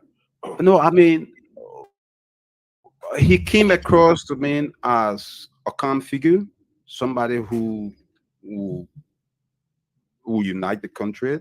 Of course, that was one of those factors I saw. You know, Madam Salifa appointed him as peace ambassador. He was UN peace ambassador. I know that on several occasions when he was not yet in political life, he showed some sort of care for Liberians around, and I thought that was a brilliant idea. Of course, I knew he had. I mean, personally, as a manager, someone that can be. I was not close. I was not that close to him to know his personal, life and what he was doing personally. I was not really personally close to him, so I saw him from afar, just as other people saw him from afar. All right, that's fair enough. Well, I won't beat you too much on that because he made a mistake. I won't blame you to that. But let's get to this. You are a legislator. I'll just take two of your duty: oversight and budgetary authority. Those are two very important roles that you have. Looking at the oversight, I mean, you even have oversight over the president. When I listen to you, I hear frustration of a man that is helpless, that don't have power. And you know that you have power. Why is it that in our legislature, nothing gets done? Why is it that you guys believe that you are powerless, or you behave as if to say you are powerless when you have the power to withhold budget and allocate budget? It would take the U.S. government to come and tell that the money that you put in the budget, 100,000 didn't go to play. What are you guys doing? What is going on in the Senate that nothing seems to be getting done? What is the secret? Well, the power of the Senate just as the power of the House is based on majority vote. If you do not have the majority vote, you only express your views. In the legislature, we say the majority will have the way and the minority will have the say. So it would seem, in my opinion, this Senate is now moving to the point where the opposition senators are rating the numbers, being held more accountable. The ministers being held more accountable. As long as the numbers are on the side of the ruling establishment, I mean, the legislature to a large extent is going to be rubber stamped. Mhm. Okay, I'm gonna move on to Stanton. I just make one suggestion. Why is it that you guys can name it? I don't know. It's not like they are supposed to be there. What can you guys do to make sure that we are aware, put our signature down, and get it out? Why Yeah, but we is do that. We do that when we invite them for hearings. You know, we ask them the difficult questions and we make them to know we're not you. The Minister of Health has come to the office several times, and sometimes they too are frustrated. Like I said from the onset, that when you provide money for the hospitals in the budget, and in 5-6 months the hospitals cannot, and I don't want the government people monitoring this radio to lose focus of the challenge, that they should publish the checks they've given these hospitals and university or colleges over the period. So when you invite the sector heads and they themselves seem not to understand what the problems are, for instance, the Minister of Health will come and say, well, how do we work? You put the money in the budget, but we haven't got it. What do? You send for the finance minister. Several times we send for the finance minister. He comes with all of the excuses. And when you contact the people on the ground, it's completely different. You know, many persons now are afraid to talk because they are dismissing people. But the fact of the matter is that this government in the health sector, in the educational sector, I keep hearing them talk about wax fees. We pay the wax fees. As much as people appreciate you paying the children's wax fees, parents take pride in paying the children's fees. If you are not able to provide jobs for them, which is your responsibility to provide jobs of Liberians who are capable of working and who want to work, if you fail to provide the opportunity for the parents to work, and it's your fault, and you give them money, handouts, you want us to glorify you for that? Parents want to work so they'll be able to pay their children's school fees. And every time they will come and say, we made university tuition free. You made tuition free, and from January to now, the community colleges can get their money. What you got to boast of? You got nothing to boast of. Publish the checks that you have provided. We don't want press conferences. Publish the checks that you have provided to these institutions, so we will know whether the institutions are lying or you are not saying the truth. Yes. For the sake of time, it's 5:50. I'm going to go over to Stanton to ask his 2 questions, but I just want us to be mindful because we're going to go to the phone lines. Thank you very much, Dr. Richardson. We appreciate the Senator Jerry. Senator Barney, though, I'm receiving some information. Let's go back to NPP and your negotiation with CDC that led you guys to meet, to have a meeting with President George Manuel Weah. Were there any money? You guys discuss money? Did George Manuel Weah, the president, Joel Howard Taylor, were there any exchange of funds to you, to Madam Jewel, to some members of the party that take some money and bring in your support? Can you talk to us about the financial negotiation? When I discussed with the president, it was more about putting the party together. We did not discuss anything about money with the president. No, not that. With the president, no. Did you discuss money with Madam VP? No. somewhere around the February 4th program, it's believed that the CDC gave parties that were in the coalition some money, and they claimed it was money for that program to help mobilize people. I mean, I was in the NPP meeting, and I said to the partisans, everybody in the meeting will bear testimony to this, that in my opinion, we needed to reject that money. And the standard bearer came up, Madam Taylor came up and said, that was money that was given for the program, mobilization, and what have you. And so, since I wasn't signing the document, I didn't investigate further. I didn't discuss it further. Did you consider the money to be something that pay to play, something that the United States ambassador, the United States government sanctioned Prince Johnson and whosoever? Did you consider that money in the form of pay to play from the government for your support or your party support? Well, I know from the chat room, there were such indications. There were exchanges between Madam Taylor and some other people, but her basic explanation was that that money was given for mobilization of the partisans to go to the February 4th program. That was what she said. Let me read this text and see whether you. I want to give you the chance, Councillor Lamek Pakor. Councillor, can you tell the young man that pacing behind you to just stay put? We are live, please.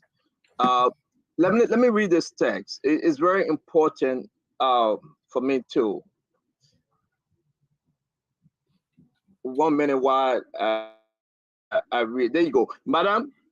They're saying it's from you, Madam. Thank God there is video. The video will show also those who brought the money in the bags of new bank notes into your house and the quantity of the bag of new bank notes. It will also prove me right. Let me see the entire video, not selected clips. The video will say it all. You show me the bags of money in your living room that you claim was $500,000 equivalent in brand new notes to facilitate the signing of the coalition resolution, and pleaded with me to take what you had for me. But I refused. I became so afraid I wanted to leave, to safely leave since I was alone. I said to you, whatsoever you and the SG agreed upon as to what those who were signing could take to sign, you could go ahead, add, as well as partisan and the Liberian people. And the Liberian people want to know from where and how such huge sums in bags reach your house. I told you this is all blackmail because I refuse to sign. I cannot instruct you. Please say who brought the money, say you claim it was brought and how much was it. Why would you give that amount to Peter when all along you have said you don't trust him? What was it, Madam? Why didn't you say all this time when you announced that the other money, especially so when I stood up and asked the party to reject the money? What happened to the party account? I reject this, Madam. Video doesn't lie. We all want to see the entire video. Whatever the party property funds, I didn't sign, but never attacked the document because it's carried a majority view. Stop coming after me for my refusal to sign. You didn't sign because you were afraid that it was blackmail. I want to give you the chance, and we will publish this text message for our audience. I want to give you the chance. Your fear of not accepting the money. You were surprised to see a huge amount, over $500,000, sitting in the vice president's house. You as a senator, talk to Liberians tonight. We got more text message and we're going to enjoy the show moving forward. Let me share these things with the panelists that they can take the question from there. But let me give you the chance to ask, to address this issue, sir. Yeah, so yes, that was one of the text messages that that were exchanged between the vice president and myself. And I thought that it was not a good thing for the party to get involved in that. And I said that publicly because somebody was trying to say, oh, she gave Peter's money to give me. And I was like, I was with you. If I wanted money, you give it to me. I was right there. So it's not true. It's because I didn't sign this document. And I would think it would be a good thing for us to take the money back, carry the money back to where he got it from. And then she said, like I said, in the party, that all the money was given for them to mobilize to go to the party headquarters. Go to the field, and and so that was something that was exchanged in the tax room, in the chat room. But the fact that I was not signing the document, I didn't see it as part of my responsibility to keep attacking them. So I encouraged the other people not to sign, not to take any money, and I don't know what they did thereafter.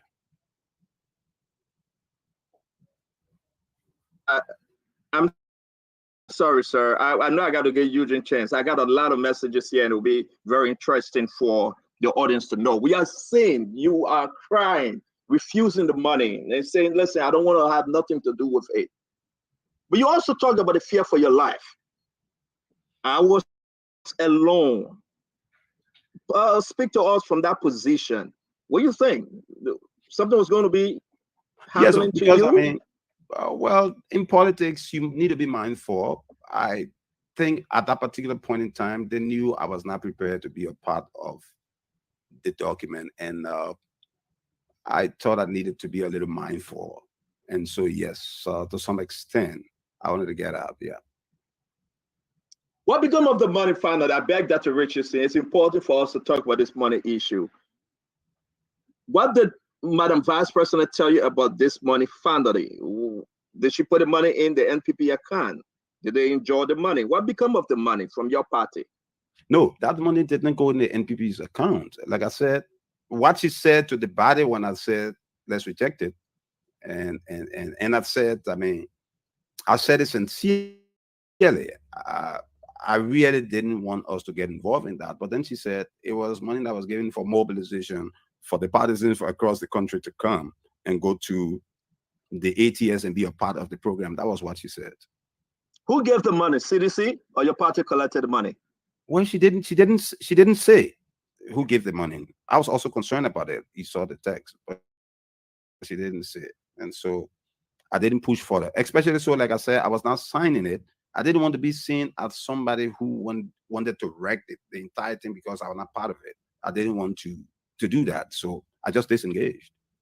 All right, let me bring the other guys in. Dr. Richardson, thank you. I have more questions. I hope we have the time because a lot of messages coming concerning this morning. And I can say this, and Liberians are hearing us. It didn't go down well, though, because of this money issue.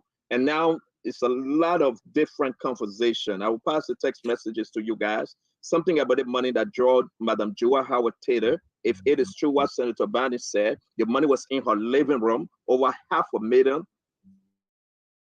It was in her living room, but we can take it from there. Honorable Fagon, go ahead. I think it's my turn, though. Oh, it's your turn. I'm sorry, ma'am. Go ahead. Go ahead, Dr. Richardson. I told you he was going to do that to you. Didn't I warn you? That's true. Yes. Yeah. Honorable Bonnie, did you accept the $30,000 that were issued to members of the legislature? And if you did, what legislative engagement did you do in Maryland? Say that again. Did you accept the $30,000 that was issued to legislators? And if you did, what legislative engagement did you engage in my county? Yeah. Oh, yeah. I have a number of projects that I initiated when I was representative that I did not complete. I have like a guest house for the teachers and nurses somewhere beyond Ferguson, on the Ferguson Road. I have not completed that. I did a bit of work on it. I have a project in Barracker, also a guest house. I have a project that is ongoing in Barobo. I actually thought to embark on providing water to the people of Plebo City. At one point in time, I borrowed the machine from Public Works to help, with the borehole, and that machine didn't work too well, and so we got thousands of materials for us to do the water in Plebo.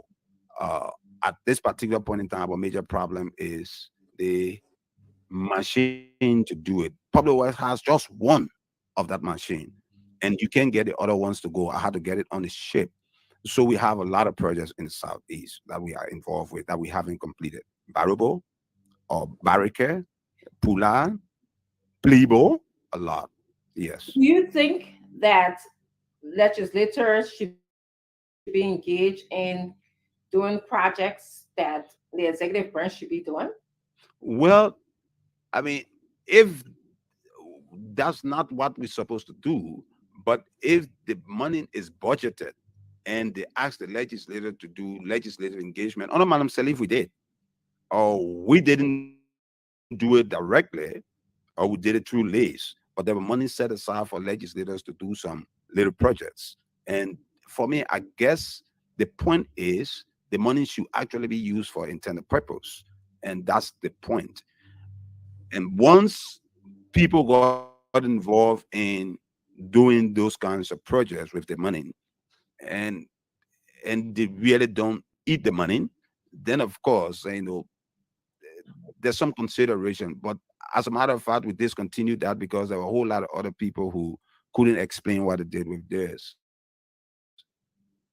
Okay. I'm going to move on to Mr. Falcon to ask his 2 questions. Thank you, Honorable Senator, and just let the records reflect. I'm trying to act like a Spoon TV legislator now. Let the record reflect that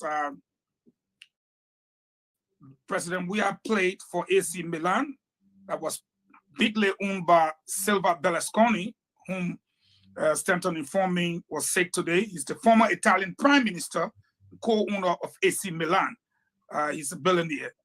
And President Weah also played for AS Monaco, partially owned by the Prince of Monaco, who was also, again, like Berlusconi, his very, very close friend. President Weah also played for Chelsea, owned by the Russian billionaire.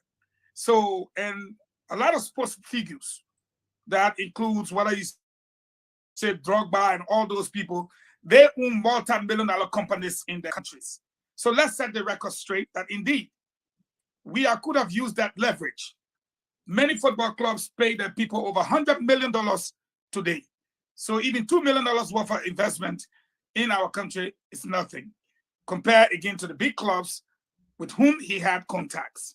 Having said that, the vice president told you that she had $500,000 for mobilization.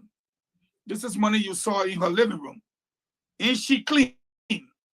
It was the equivalent of $500,000 US in her living room. You talk about the party's account. You know the money was not withdrawn from that account.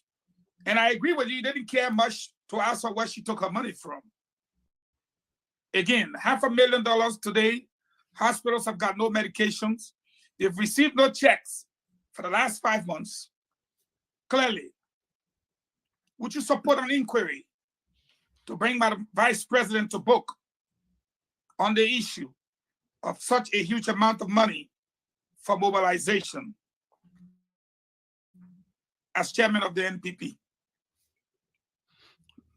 Most definitely, I wouldn't mind if there was an inquiry, but as the party is divided now, it makes it extremely difficult. How we knew where the money had come from, we will maybe be definitive. But if the party is the one that will have to launch an inquiry, I'm afraid, we're not going to get there because the party is now divided. My second question is simple. Looking at the political climate in the country right now, and looking at the situation in the country, we got several candidates in the race. I know you will not speak for any candidate other than yourself as a politician and an astute statesman. Do you see a second term for President Weah? If not, do you foresee a second round in this upcoming elections for whatever reason? Or maybe it will be a one shot? What sayest thou? Well, to respond to that, I will be a little evasive because it goes to the code of strategy. I mean, smart people will be able to derive or devise strategy depending on how I respond to that question. And so I'll be a little evasive. Other than that, I would say I've been around the politics for a while. I would say what I think is going to happen. In terms of second round, there's a likelihood that there will be a second round of the elections. And I feel strongly if the Bwaka folks can make two moves, political moves, two moves, even if there's a second round, the Unity Party will come first and CDC will come second. Two moves, if they can make two moves. What are those two moves? But that's the reason why I said I'm going to be a little evasive, because I once I say that, then the opponents will definitely guide themselves. And so, yes, I think the Bwaka people, two moves they make, they could come first, and we will be history. Do you foresee free and fair elections? Well, yes, I do see free and fair elections. What I do not see the CDC folks believing that they are defeated. And it may be difficult for them to accept. Thank you. Okay. I beg you. Sorry, I don't want to do this, but guys, please, I beg you, Al Hussein, it is important. Look in the chat room. We have to ask the senator this question, which is so important. Senator, you said, and please correct me, that, well, if I'm going to ask you, will you have opened an investigation? I think you did. I think you, within your group, the NPP, you already at the time opened an investigation, but nobody listened to you concerning this money. In one of your text messages, which I'm sharing with the group right now, and folks, he's not sending it to me. That source is sending me this text message. As you see, the senator refused to talk about it. We had to take it out of him. You said, my second point, after establishing the source of the money is role of inquiry, then you establish what was proposed. One has to demonstrate that the purpose don't include inducement, duress, or bribing for signing document. You didn't get to the source of money because the Senate Bureau refused, and she just said for mobilization. But you are now saying one has to demonstrate that the purpose don't include inducement, duress, or bribing for signing document. Is that how you think the vice president is operating the party? Well, I can say to you, when it comes to NPP, the vice president doesn't respect any rule. I can just say that one. I mean, where she got her money from, I cannot say it, you know. But when it comes to the NPP, I told you, she has her own NEC. She calls the expanded NEC. She just does what she wants to do, you know. And so,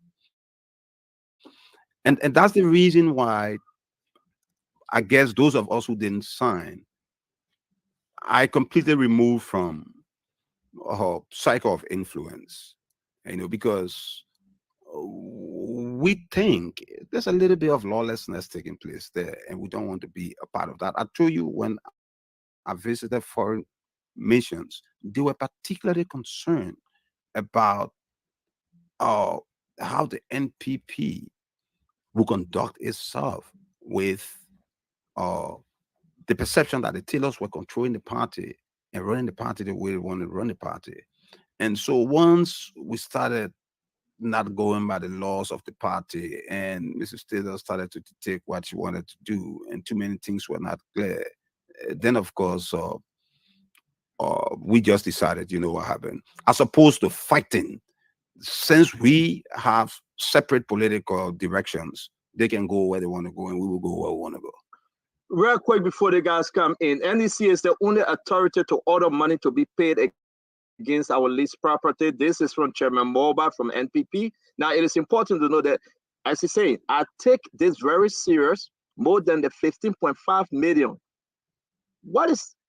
Tell us about the 15.5 million that Chairman Barney was referring to. There's a lot of money conversation going on, and it's not out there in the public. I want to bring it in the public today from your chat room. What is about the 15.5 million separate money that you were talking about earlier? I think my impression is that that money was part of the money that was being spoken about by Mrs. Taylor for the mobilization. She said for mobilization. I think that money was part of it. What they said was that that money was given to Andrew Peters, the Secretary General, for part of the mobilization. Of course, Mr. Peters said that wasn't true. Nobody gave him any such money. They didn't say that money was given to me. They say it was given to Peters or to give to me. I asked Peters, and Peters said he didn't receive any such amount of money. So then they didn't say they gave it to me. And they gave it to Peters, and Peters said he didn't receive any such amount of money. I didn't move any further.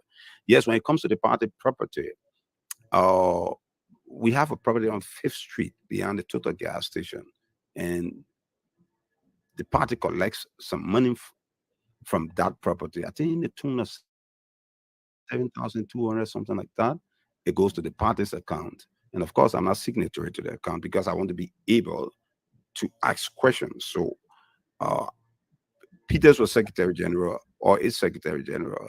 And then Mr. Randolph Cooper, they normally will spend that money, and then or they will have to make report at the level of the National Executive Committee and then or at the National Convention. Yeah, so something like that, but $7,200 a year goes to the Thank you, party. Dr. Richardson. Thank you very much. Thank you guys for giving Yes, us we go to Councillor Parkour if you're there. Councillor Parkour. Okay, we're gonna move. It looked like he's not available. Let me go now to Moali. Oh, I'm sorry, they are. Please ask your 2 questions. Oh, it's 6:14. About 6:45, I'd like to go to the phone lines. If Yeah, so I'm interested in going back to the issue of the budget. The senator made a challenge to the people in government to publish the checks that they provided to schools And hospitals. and hospitals. But Mr. Senator, the budget is low. The budget is what? It's low. It's law, yeah, sure. Yeah, that's the only law that we pass annually. Mhm. And if you make allocations in our budget for certain things to be done, for certain monies to be paid out, and for what you've just told us, the government has deliberately refused to pay those monies out, even though they say they've made surplus. Mhm. Yeah, you know that they said they made surplus budget. Right? So that appears to be a violation of the law, of the budget law. Yes, to the extent that the revenue is performing, you must pay that money. Yeah. And if you do not do it, we have a responsibility to elevate that on the floor of the Senate so that the finance minister will come to explain. So what has happened so far? You say why it hasn't happened so far? What has happened? What have you people done so far to make sure that you bring people to book for violating the law that you passed? But just last week, the Minister of Health was written to appear before us, because some of these things take time for us to investigate, to know from the interior, because you got more than 1,000 institutions that benefit from the budget. And so we will not know all of these things at the same time. But as we get to know them, we elevate them, and we get the ministers to come to answer questions. Okay, so do you think that the failure to comply with the budget law, do you think that warrants harsh action? Because the people working, there's a reason why I'm asking the question. The people working in the executive, they're the agent of somebody. Mm-hmm. So if they are violating the law, by extension, the principal is the violator, right? Obviously. Okay. Because he was elected. Yeah. So if the agents are violating the law, so it means that you can attribute those violations directly to the principal. Well, in a way, I mean, we will expect that he will act once it's brought to his knowledge. If he fails to act or refuses to act, then your assertion will be right. Yeah, then what do you people do? Or I said to you that the legislature works on majority. The minority will have to say. In other words, we'll have press conferences. You will make statements on the floor. You cannot undo what the majority will have done. So if the majority decides that, look, we think this is a transgression that goes beyond the minister, then of course the president will be asked. Obviously, then the president will be asked. So the president has taken oath to protect and defend the laws, the constitution and statute laws of this country, right? Including the budget law. Yeah, but that's a law. That's the reason why I started the question by asking about the law, the budget law. So if his agents have been found to consistently violate this budget law, and from what you're explaining, this problem goes back years. I'm sure it's not just 2023 that they refused to give these people money, as you've investigated and found with respect to your school. Senator Smith found that the road fund money was misappropriated with respect to Riverside County. It's very possible the same thing has happened across the country. So if you investigated the roads in Maryland County, it's very possible they've misused road fund money also. So if, I mean, I know there's a majority, the minority rights and majority rule thing in the legislature, right? But you seem to be an influential person, very well spoken, and it seems that you can influence your colleagues. So if you found that the principal, through his agents, have violated the law, do you think it's necessary to do something about it? Oh, definitely, most definitely. So but while we do something about that, we must also be able to say to the public, because there are many persons, especially citizens or people who are supporting the president, who seem not to understand that we have nothing against the president. It's just that he's not able to manage the country. So that's the reason why it's important that we say these things. It does not mean we're not going to do what we're supposed to do at the legislature. You got people in Grand Crew who are hardcore travelers and want to support the president. It's important for them to know, right in Grand Crew, it will not cost them any money. Just go to the hospital in Grand Crew and ask the people, since this year, our mayor is the president, how much money has come to the hospital to help us? Go to the community college there. Go to TU. I see a lot of the kids are enthusiastic about politics in Plebo. The speaker is from Plebo. Go to the university, Tottenham University. Since this year, how much has the university got in terms of money to run the university? And once you establish that, then they get to know that the reason why we say we're not supporting the president is because he just cannot manage the country. He may not be given tacit approval for what they are doing, but his inability to manage the country leads to that. And so why we would take some steps in the legislature, and I do agree with you, I've been around the legislature for a while, so I may be able to get my points across with my colleagues. But it's important for the public to know, because as soon as I leave from here tomorrow, they will come with some kind of press conference. We do not need any press conferences. Publish the checks that you've given these hospitals. Let the people see them.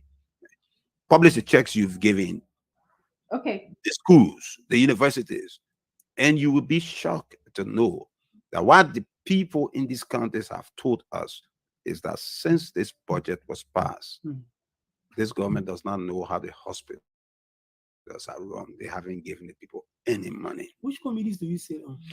I chair the Public Accounts Committee. That's a powerful committee. Yeah, and that's how I got to know that there's a country that decided they will match the road funds. We raised 29 million, they will give us 29 million. We raised 25 million, they will give us 25 million. And that would have been sufficient to take care of some of the road problems. All we needed to do was to abide by what we said the money would be used for. Once they realized we're doing something else, they pulled the money back. That's embarrassing. I feel extremely embarrassed. Okay, let's move on. Thank you. Let's move on to Mwali. Thank you, Senator.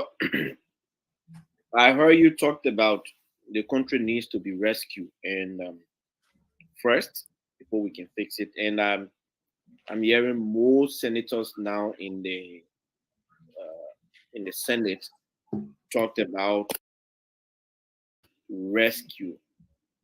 That would appear to me that those who believe that the country needs to be rescued are increasing in number.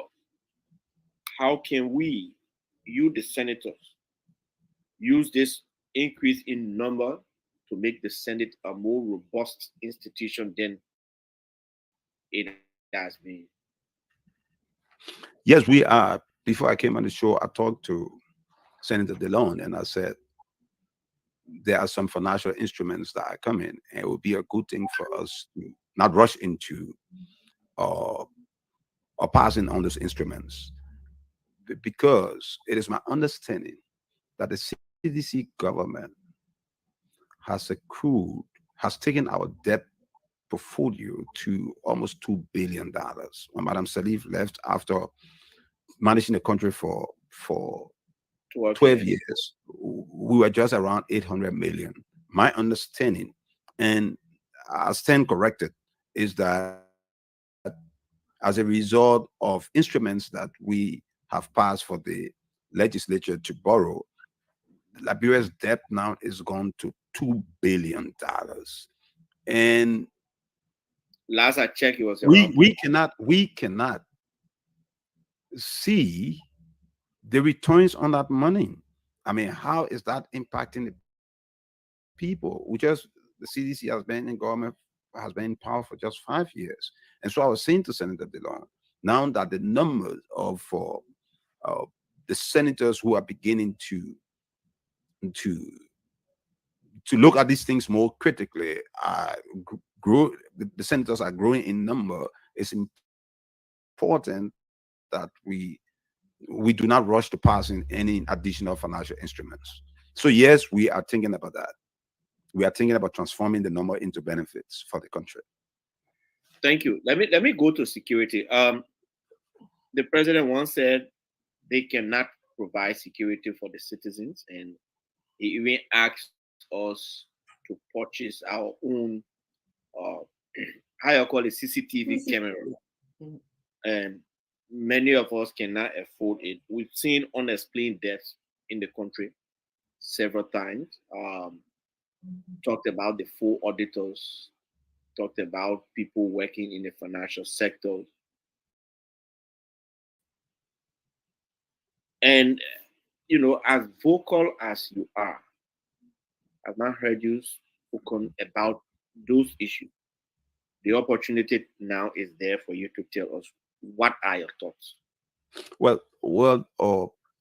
I'm not the person who also have the legislature rush to the microphone every day. No, that doesn't mean I don't speak issues on the first matter. I think it was raised by Senator Yumbi Kanga Lawrence. The last time the Justice Minister and the Police Director was at the Senate, I asked some very tough questions. And so now that you've brought it up, let me say to you that even in the area of security, the government has failed. There's nowhere around the country that you will go to the police headquarters and say, there's something obtaining in a town that requires the police attention, and the police will have fuel for the vehicle. That's how bad it is. So basically, security, as important as it is, especially so that we are moving towards the election, is the responsibility of all of us, especially those of us in policy position, to give it our priority attention. We have to do that. When Madam Salif governed, Abiy Krumah was one of those names that assisted in taking care of security concerns in the country. The criminals must be afraid of the police. The criminals cannot like the police. Under this we are government, the criminals have no fear for the police. And that is troubling. And that's the reason why when I see people from the president's office go into the ghetto, giving the Zogo boys money, the implication is that the police will think that those people are being protected. And as they carry on the criminal activities, the police is more reluctant to take care of them for fear. The citizens are beginning to say the Zogos are many, they are in the thousands, and they have to vote. So we got to be careful, you know. So all of those things impact the security of the country negatively. And it's shut answer. I make a follow up to that question,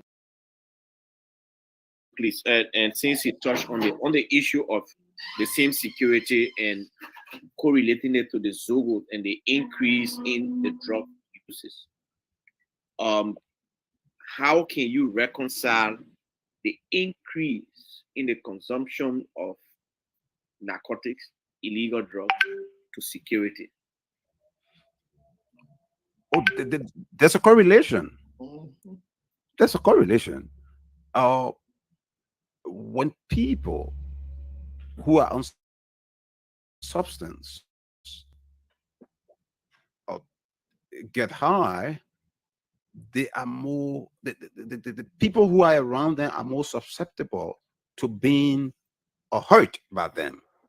And that's a security concern.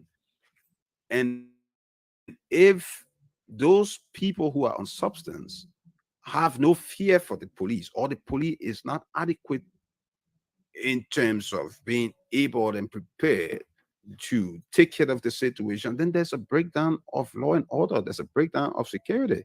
And so the relationship is that the more robust the security is, the less problem we're going to get from those who are on substance as it relates to hurting people. So yes, there's a relationship right there. And I don't think it's just about getting the police to react.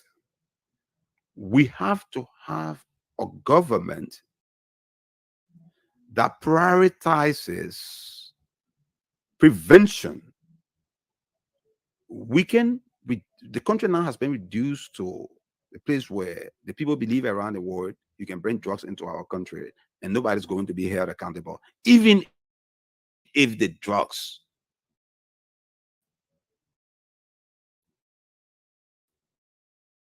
are arrested and people associated with the drug. And it's an incentive to the drug cartel. What the policymakers and those who are at the highest level of the government who may be involved in facilitating this thing don't know is that when the drug cartel establishes firm control in the country, it will reach the point the government itself will not be able to control them. And they will control the government. It will undermine our democracy, and we will not be able to fight them. So, as opposed to just being reactionary, maybe we need to have a government that drug dealers know Liberia is no-go zone for drugs, and it helps to take care of the situation. If the drugs come in the country and there's proliferation of ghettos, the police is going to get overwhelmed. That's not the way to deal with it.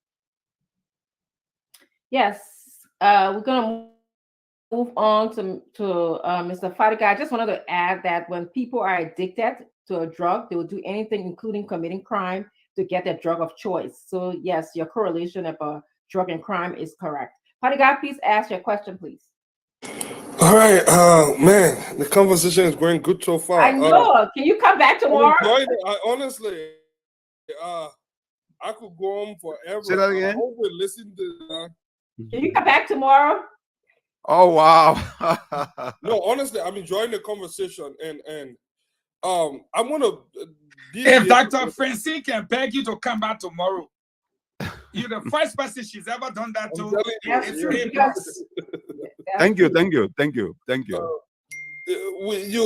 You did mention a couple of things about the vice president. Her name somehow keep popping up in this thing. But before I get to my question, have you spoken to former President Taylor lately? Do you speak to him? Have you spoken to him? Well, lately, no. Did I When was speak the to him last time? sometime in the, did I speak to him sometime in the past? Yes, more than Do once. you know how Through long his, it was? say that again. Do you know how long it was? I think I spoke with him once last year.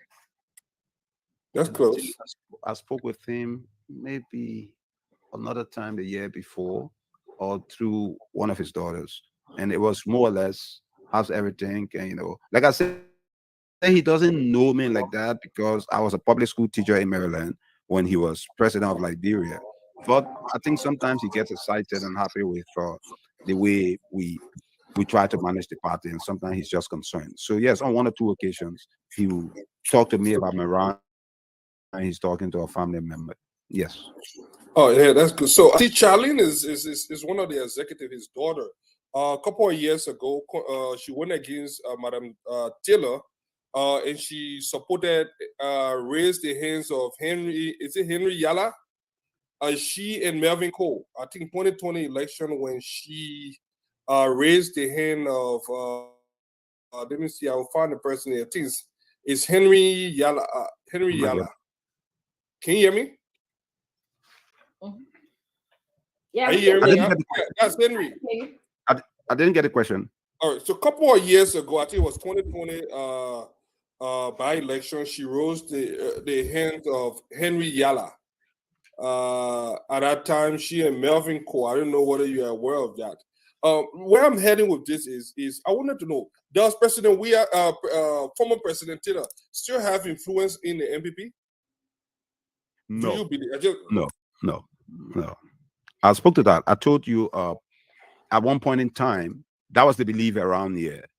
And when I contested for the chairmanship of the party against the likes of Cyril Allen and Lawrence George, both of whom he knows very well, it was believed that he wanted one of them to chair the party since he didn't know me. And I still don't think he knows me that well, except for now we talk once in a while. Or he was not able to get that done. And so I'm the kind of person, I don't like to be controlled. I mean, I respect people. I'm a team player, and thank God Mr. Taylor knows that because No, not you per se, not you as an individual. You from talking, Well- listen to you. You Well- say major and something. I mean, the whole structure.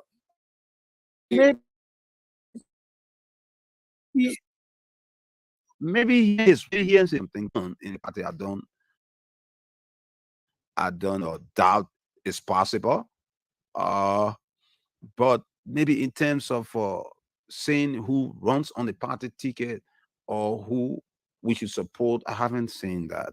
But Mr. Taylor has several means of getting his ideas across. He's in touch with many persons in the country, I suppose, and so it will be difficult to figure out, what he's doing on the other end.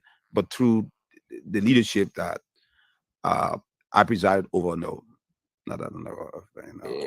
Thank you. That's fair enough. Let me get to my second question. My second question is with this drug. We just had a case that drugs, $100 million case just went in thin air. As a lawmaker, I know not much can be done legally, but what are you guys doing to make sure that this doesn't happen again? Well, we are supposed to hold a hearing. We want the justice minister himself to be present. That hearing should have taken place this gone Thursday, which was yesterday. He was scheduled to have come. He didn't come because the excuse is that he traveled, or he actually wanted his union officers to come. But we said, because of the priority we attach to drug issue, we prefer that he comes so that we will be able to face him and ask him the difficult questions. Because, like you said, we are not just concerned with getting rid of the drugs in the country. We are concerned with how is the drug coming into the country, and nobody is being held accountable. I mean, who brings $100 million worth of drug or $40 million worth of drug in a country without having people with whom they will work, and, to protect the business? So it must be something that is being missing here, and the justice minister must be able to tell us, because if the justice minister can tell us, then who else? We can go blame the ordinary people. So yes, we are concerned with it. And once he returns, I guess you will have the opportunity to watch live for our interaction with him. Okay. Let me see. Thank you so much, Senator Bonnie. I have one question, and then we're going to go to. Please do. What factors go into you declaring your support for a presidential candidate? Well, firstly, I want to be a little bit mindful now that I had it wrong 2017. I want to have it right this time. I want an experienced person, somebody who understands government, who knows what worked in past government and didn't work, somebody who understands. I want to make sure that person understands the intricacies of government. The person knows the priority needs of our people, and and that the person has the ability to manage the country. And like I said to people, it is not age that determines that. It is experience and will. Because we're not looking for people in the mansion who's going to box. We're looking for people who have the will, who's able to ask the questions. Madam Steve was, and still is, an old lady, but even in her age, she had appreciation of what was happening in government. So yes, I want to support somebody who I know will ask the difficult questions, because he wants to be able to manage the country, who understands the problems the country is going through, and of course, somebody the international people will respect. And so all of those factors go into my evaluation of the next president. Okay, thank you.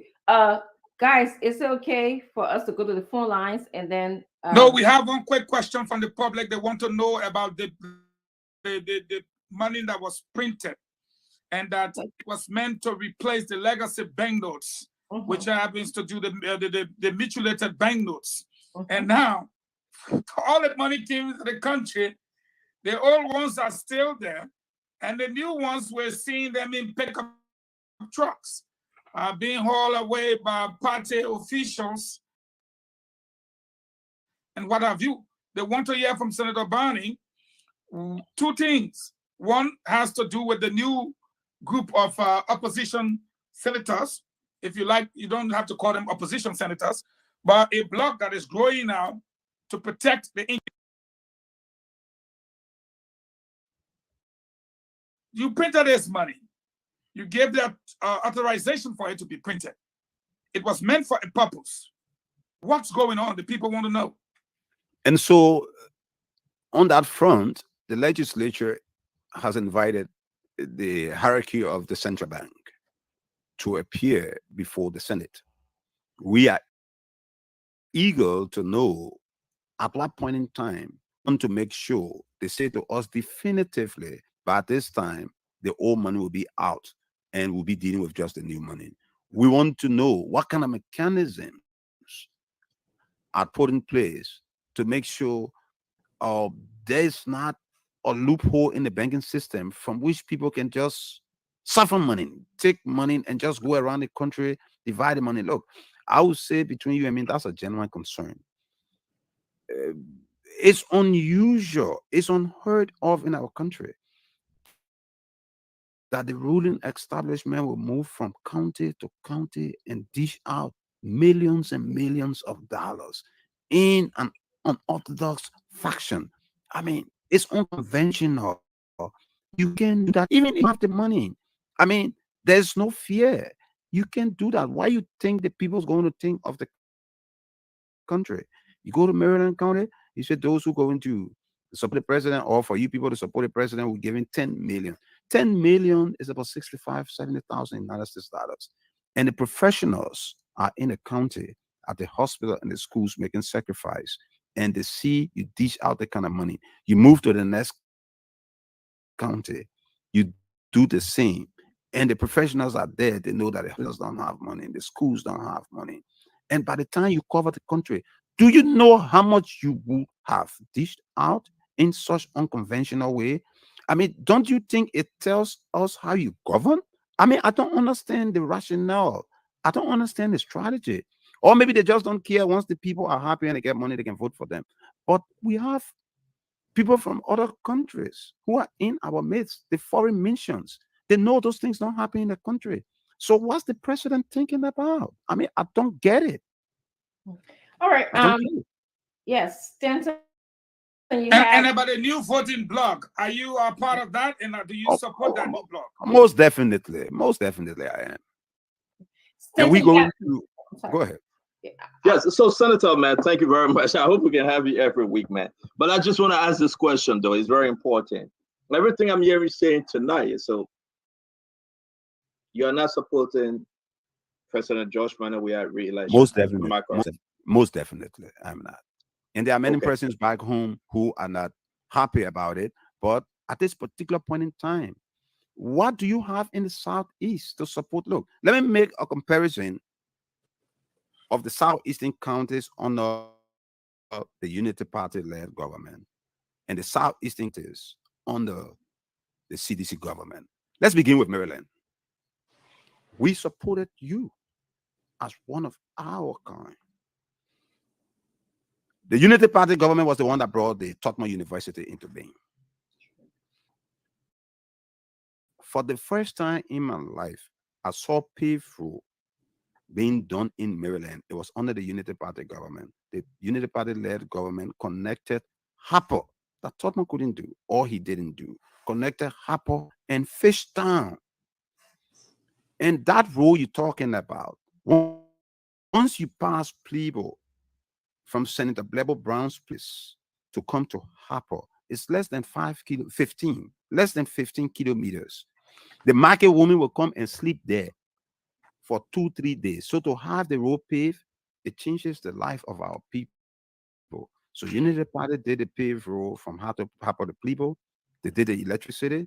They did the Tottenham University, and also of government. The only form of employment there was as a result of Unity Parties attracting foreign investment. Golden Beryllium, it stretches from Sino through Grand Crew to Maryland. It provides employment. That's a palm company. MOPP, or the rubber company, they even have a factory there. So that's the Unity Party-led government. We say that's not sufficient. We deserve more. We will bring somebody from this region who will do better than Unity Party. As I sit with you, no sedition in Maryland, including the speaker,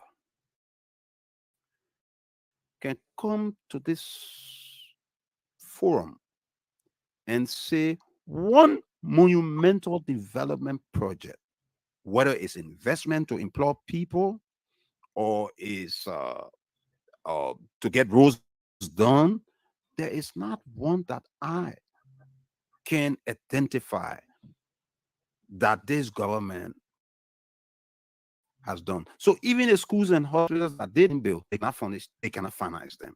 Let's go to Grand Crew. I told you about the jobs opportunity in Grand Crew created by the Unity Party. MOPP, Golden Safecar, Golden Beryllium. The president needed not to build. I mean, we appreciate that he did it for the Southtown people. He built a few homes. But the people of Southtown want to work. The people of Grand Crew want to work. If you give them the opportunity to work and they make money, they'll build better than what he gave them. People want to work. So in Grand Crew, You've not been able to attract any investment for your people to work. The electricity, I told you, it's where in people also have grain crew. In 5 years, you are not able to give your people electricity. What is there to support the president for? Go to Grand Jita. Go to Grand Jita. The May Weavery School, I think Doe initiated that, was in shambles. The Unity Party-led government rehabilitated. The Unity Party-led government brought the electricity from Cote d'Ivoire into Grand Jita. You got villages in Grand Jita and have current 24 hour. The community college was on a Unity Party. The Grand Jita has always given the president at least 75% of the votes of that area.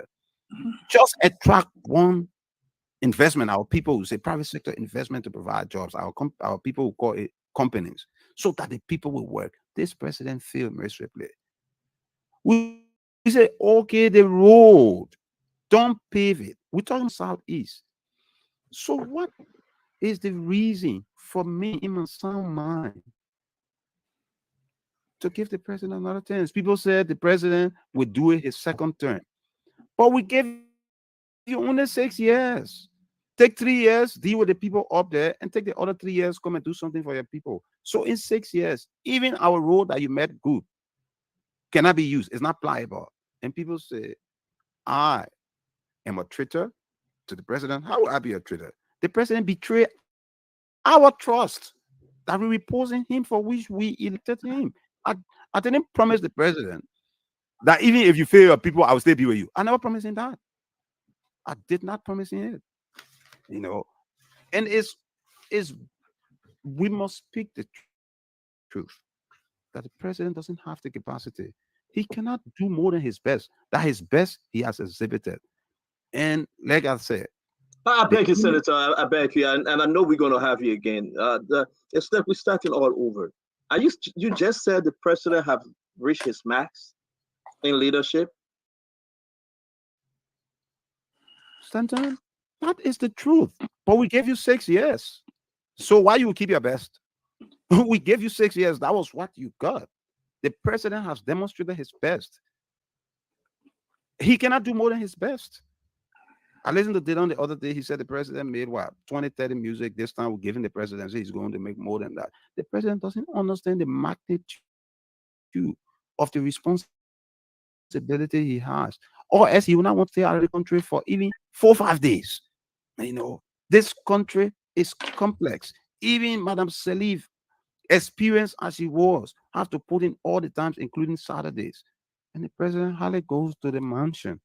He goes to Jamaica. That's not the there where you were in. Senator, we don't have a time because I forgot that Richardson said both of us are moderating. We beg you to please come back. And I know we can start anytime, but we beg you, just go through your schedule. Please come back. I want to leave with this. I was taking on advisement. Thank you. I want to leave with this one though. Just say no to that Manawia president. You said no, I'm not going to give him another vote. But you left with JMB, Mr. Cummings, from your own county though, who you didn't vote for 2017, and Tewan Gonglo.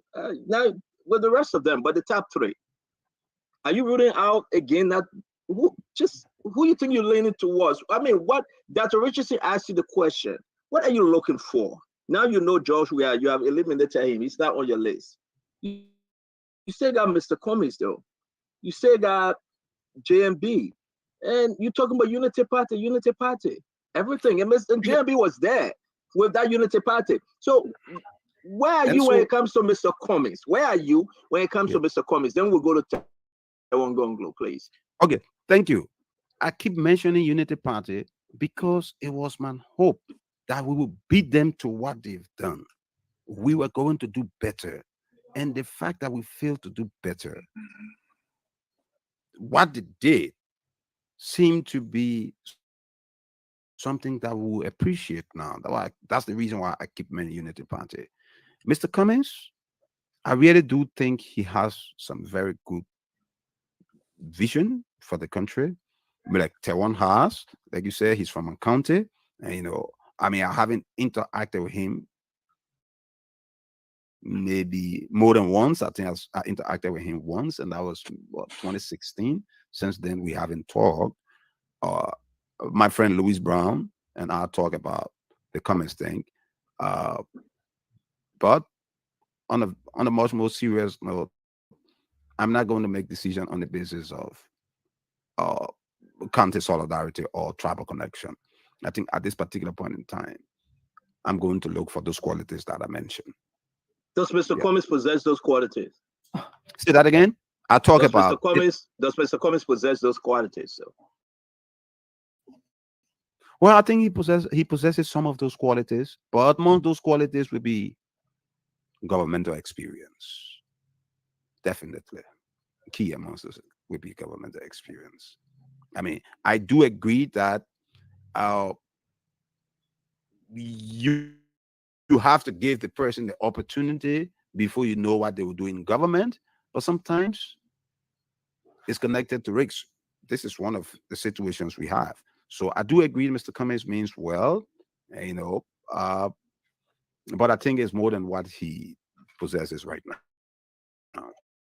you from Maryland, and guys, you can join me at Becky. This is very important. You from Maryland, though. Maybe we'll squeeze out not to take question. When you come back, we'll take question. I beg you that the Richard thing, because all these guys have questions, which is very important. You from Maryland. You didn't vote for him in 2017. You spoke to him once for 6 years. You're looking at the qualification based on governmental experience.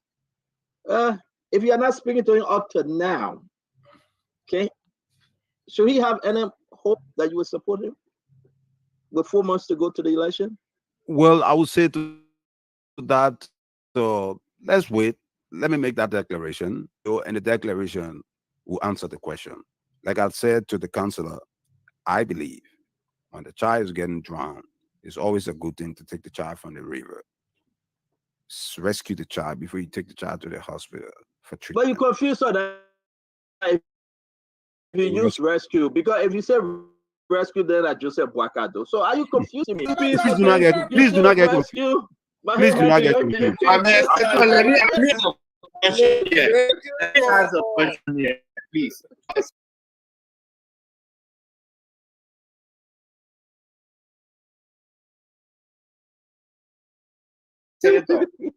Senator, just want to be dragging you all over the place.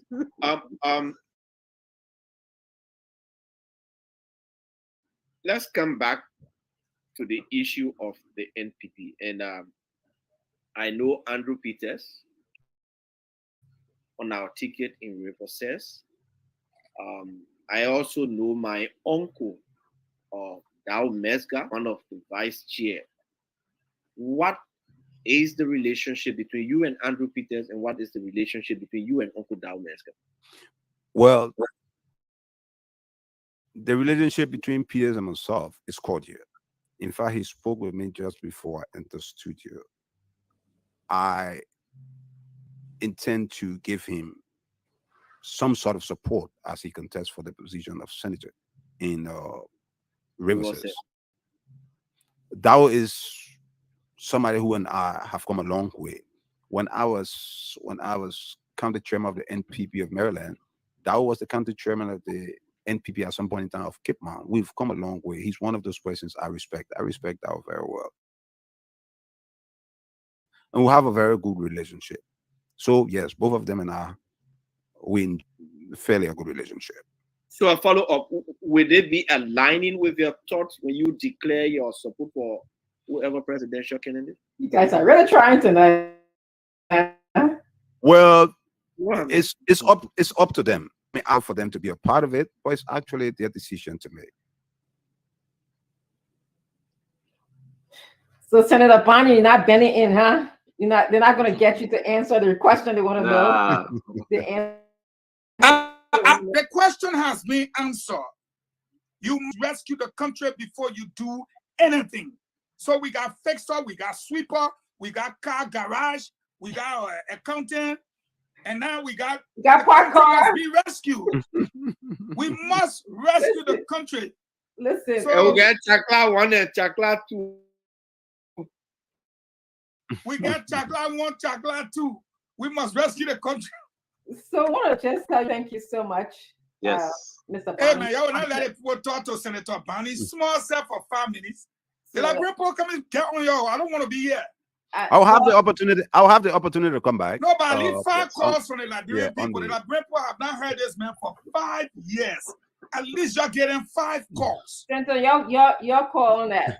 No, I haven't been in the studio. I haven't been in Well, the studio for 5 good years. call. 5 I've years. been So, speaking out. I've been speaking out. Yes. so the whole country at least give them 5 calls, Senator Bonnie. Just I'm not going to hijack this show, but just do it. 5 Okay. calls. Let's just move on. All right. That's my no way let the people hijacking. talk to their beloved senator Yes. Okay. who said we must rescue the country before we do anything.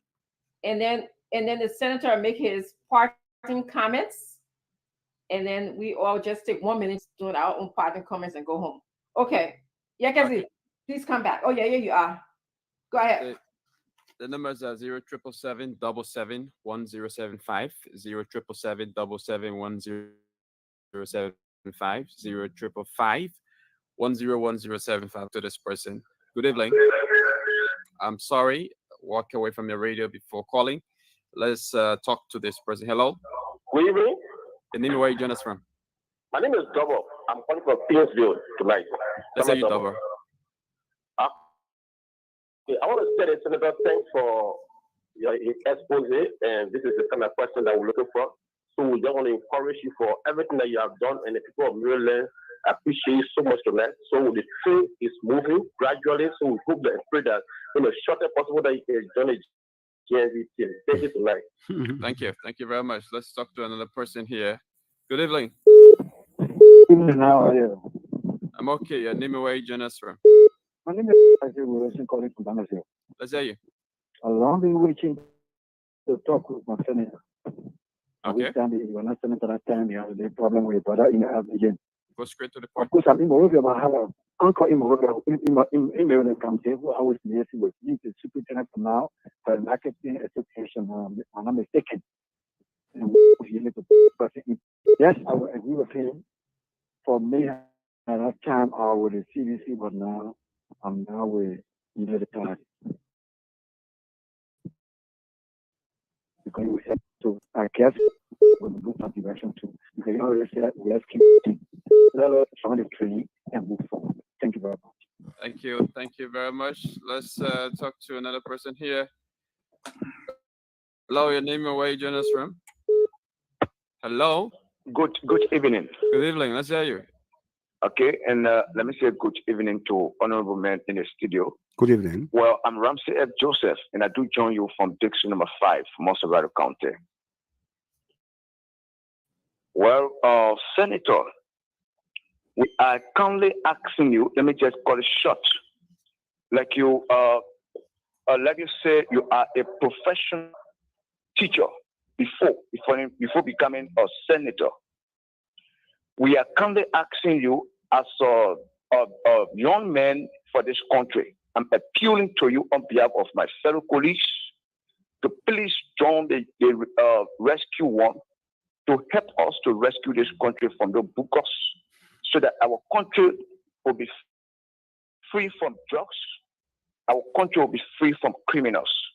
I think if you do this, your professionalism will improve, and then you are going to do this to help to boost the morale of your youngest generation who are coming up.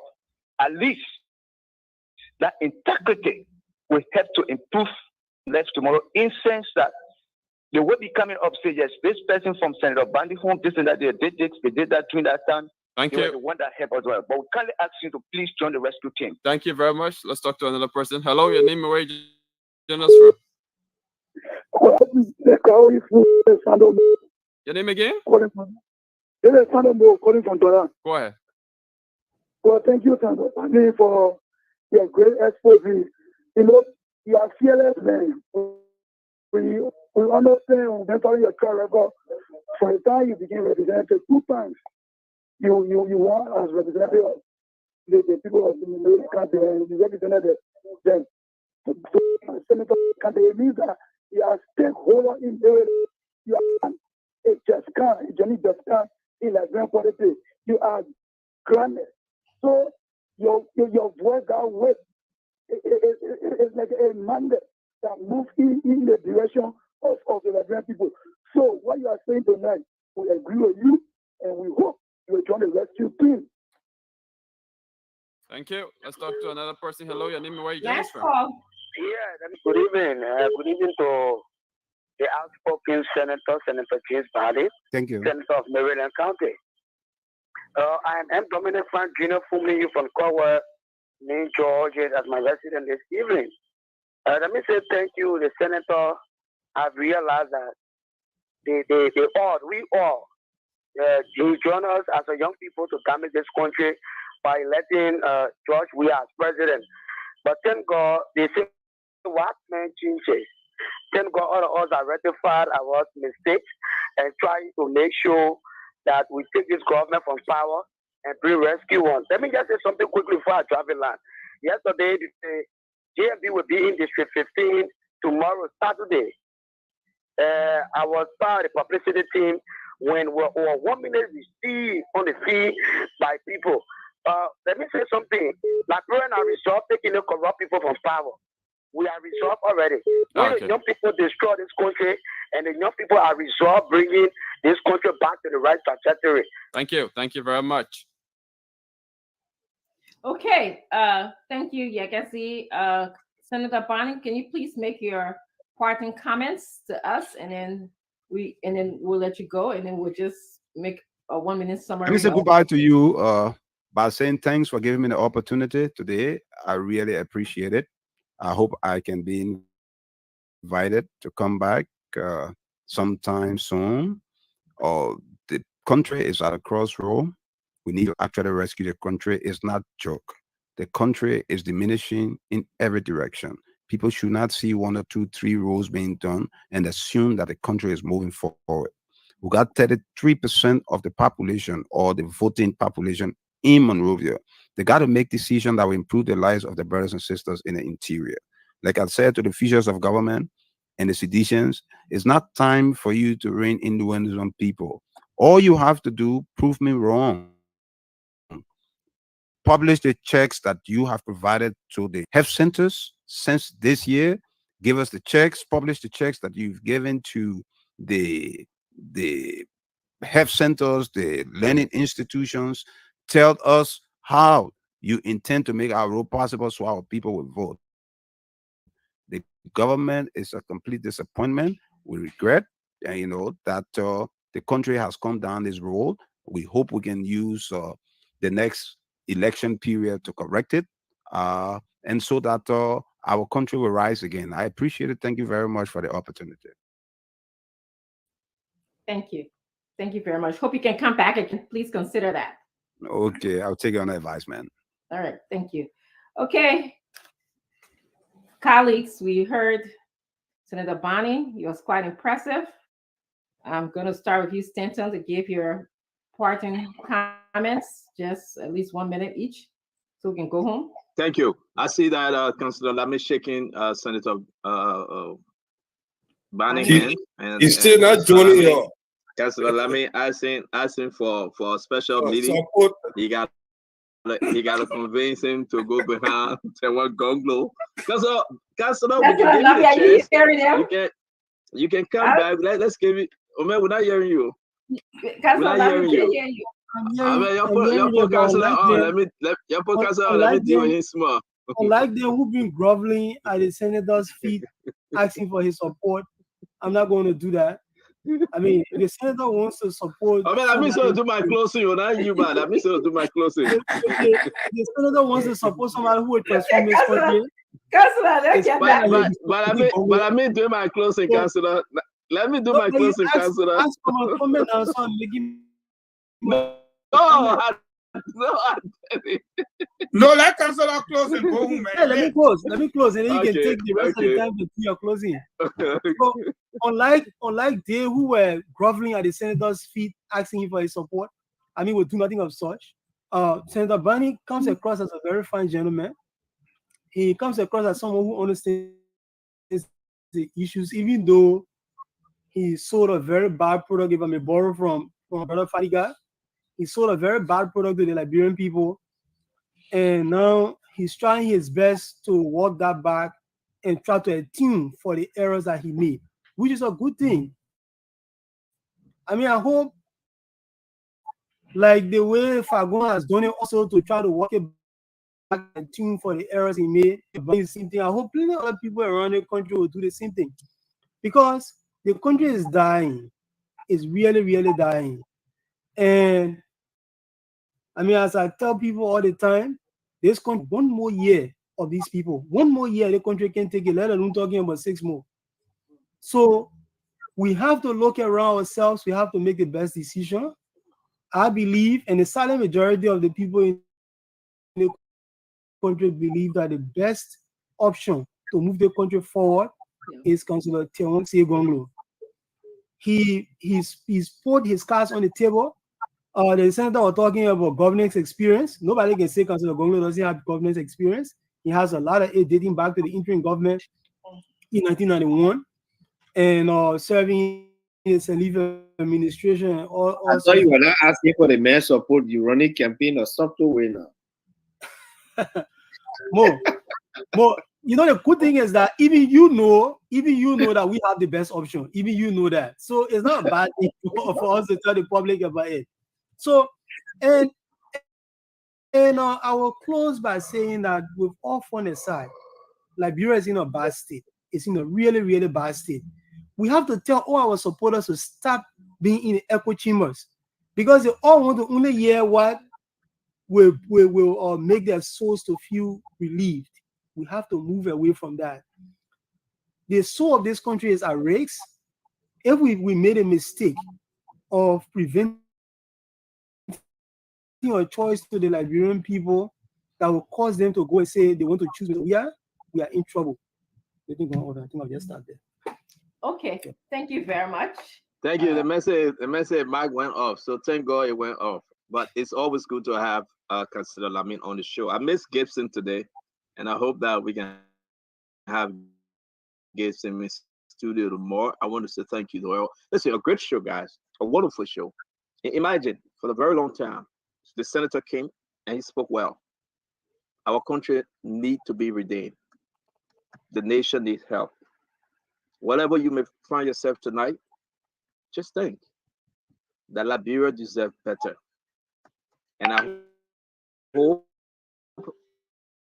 we can have as many folks like Senator James Bani, like they can come and discuss the issue. Don't be afraid. Don't be ashamed. To err is human, to forgive is divine. You made a mistake. You sold George Manawea to the people. Man up to it. And say, I made a mistake. And now our country deserves better. Well, you don't have to hire yourself. It is why it is. Look what happened to Donald Trump today. From 7 count to 37. And they're just adding it up. Boy, Ali, I'm sorry. To tell you the truth, Fagon and myself are talking about you today. We said they got your boy. And I'm saying this. If you want to have that debate, let me do my closing back. Let me do my closing. But you know what, Joe? They have system here in place. We wish Donald Trump well as he go through his legal situation. And the law will be the law. Can we say the same for Liberia? Liberians that are going to bed hungry tonight? Can we say the same as Senator Bani said? You got only 15 kilobytes, just 15, right? For you to give light to the other town, the people got to sleep for 2 days just to cross over. And you praising your government. You praising President George Manawea like bad road medicine. It is true. It's a bad road medicine. He's very bad for the road. It is true. He's very bad. That's why all the road mad. So guys, man up, man. Be for real. Let's talk Liberia. And let's find a way in which we can redeem our nation. Tomorrow, President George Manawea and all Seditian, we appreciate your great help and say thank you for setting us free. Seditian will come to you to say thank you for setting us free. So let's say this, they will be just fine. They can insult us. They can say what they want to say, but they will be just fine. After October 10, they will celebrate you. After October 10, they will say thank you that you helped to make us free from President George Manneh Weah. Sedition will say it. This is the Liberia we all need to possess because we deserve better. Our children deserve better. Deserve better. And I appreciate the senator for coming on tonight. Tomorrow will be a wonderful show. Please join us tomorrow again. Let's talk. I think we'll be having George Solo and another guest, I believe. Once you flyer, but we'll be having a wonderful, wonderful program tomorrow. Thank you very much, Dr. Richardson. Thank you very much, Honorable Eugene Lame Fagon, Al Hussein Wafadika. We appreciate you, Mo Ali, Councilor Lamy, and everyone. We say thank you. Till we meet again, I'll meet you again. May God bless you. May God bless our country. May God bless us all. Have a wonderful night from my end. Good night, guys. Thank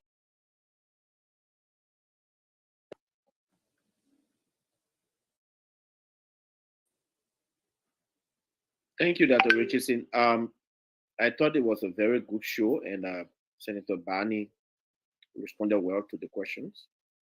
I'm aware that we normally would tend to blame and we are always supporting him. 17. And we were all sat in the yard, in JMB's yard, and his wife came from the church service. And I was standing alone with my hands folded, and she came to me and said, "My son, what happened?" So I wondered about what wrong with the woman. She know we just lost the election. She asked him what happened. I said, "But man, the results." She said, "No, don't worry. It's okay." She said, "It's good that he won." I said, "Why?" She said, "Just driving from the road coming home, I see the children all in the street. They are lying down on the Kota Road. Probably if we are now won, if the results were announced another way, probably there would have been gunfire in this country, or they would have been fighting. So let's take it that it's a good thing." The next day I went and sat with JMB. And we're talking about the same results. I was sad. Surprisingly, he was not sad. So the same thought, I said, "Well, what kind of a here? You just lost the presidential election." He said, "Well, George Weah, the Liberian people think that George Weah got something for them. At least they've given him 6 years.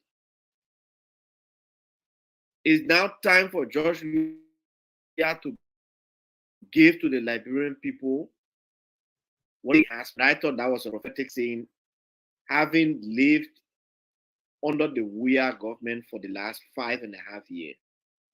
I think Weah has actually given it to us. He really, really soaking it to this country, to every one of us. No president who wants, at least from our experience with Madam Salif, who wants a re-election would drive away deliberately the critical people who help you. Madam Salif was going in the CDC camp and bringing the likes of Eugene Nam, all those people on board. But the president is saying very clearly, like Senator Dillon said, the president needs to be rescued from the likes of Pue, Koji, Wolokoli, and the others who have had him, who have him under hostage. That may not want to be president again. Yeah. I'll be talking to you, say finish. That may want to be president again. You're leave him alone.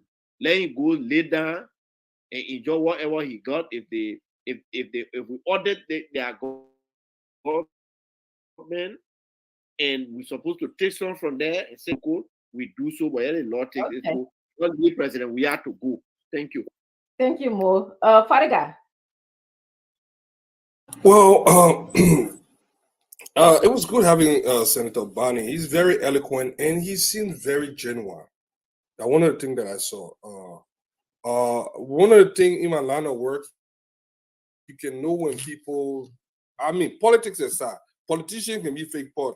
There was a certain line that was drawn here today. He was not like one of those hyper people that are just out to get. He clearly laid out the mistakes that the president made, and he attacked them on the issue. Look, this man need to be on the campaign trail because he has a very convincing word. And no wonder he got a background in education, he's a teacher, because he clearly spelled out the things that we've been saying here.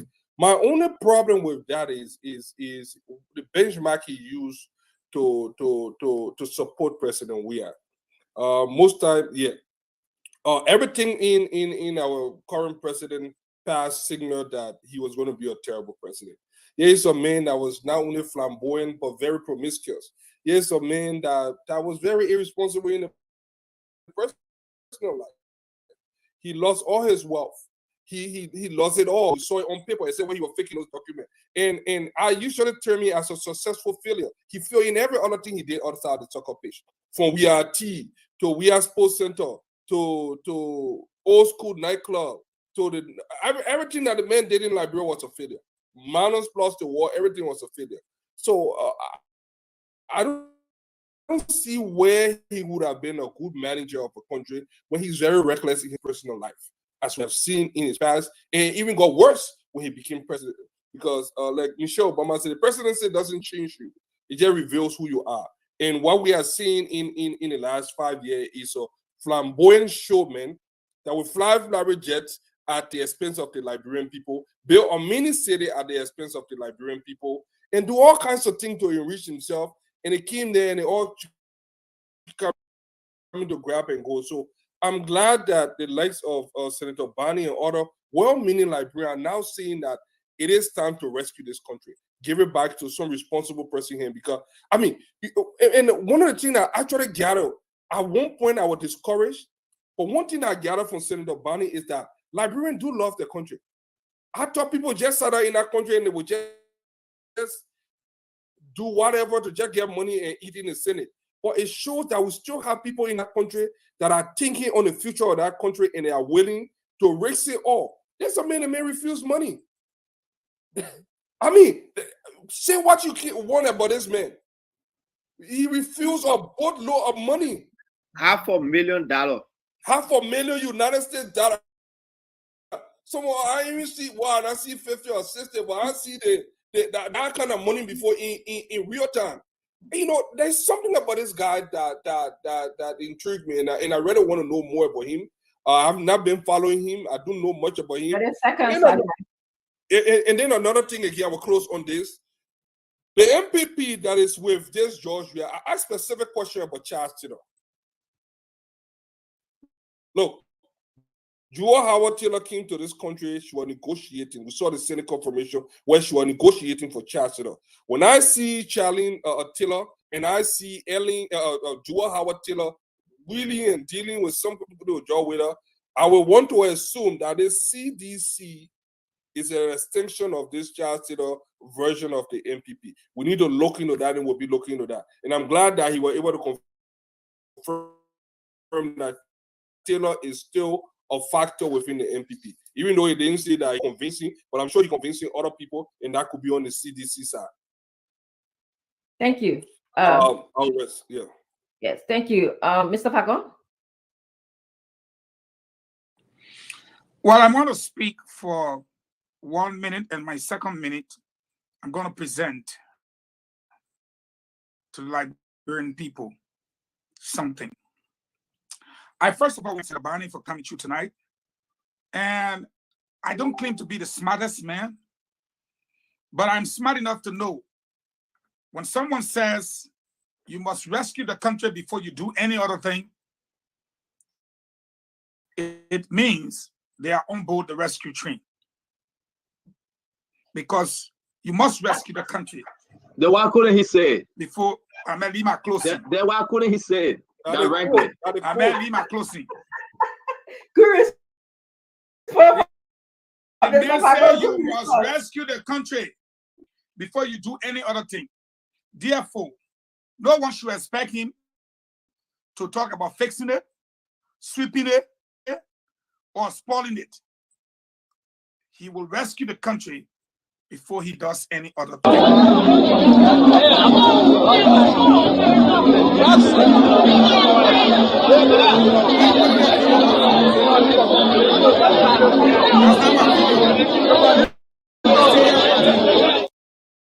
That's not my video. The man said speaking, you hold on, yeah, he will call for his video. That's not my video. I know. I want to thank all the Liberians, especially the citizens, over 16,000 of them, who have inboxed me one way or the other to tell me they are leaving the CDC and they're moving to the rescue train. I don't know about the other candidates, but I know about one candidate that the Americans respect and they love. And since 6 to 7 years now, the Americans gave him a red carpet welcome to the White House. Liberia.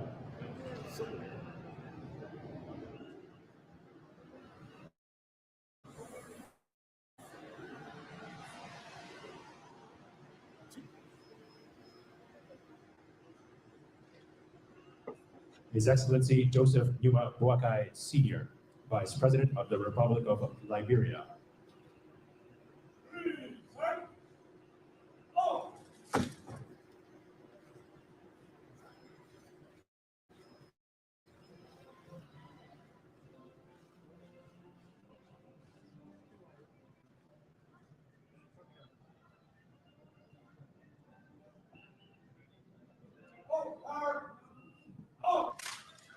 Wow. Bakugbera jere point you.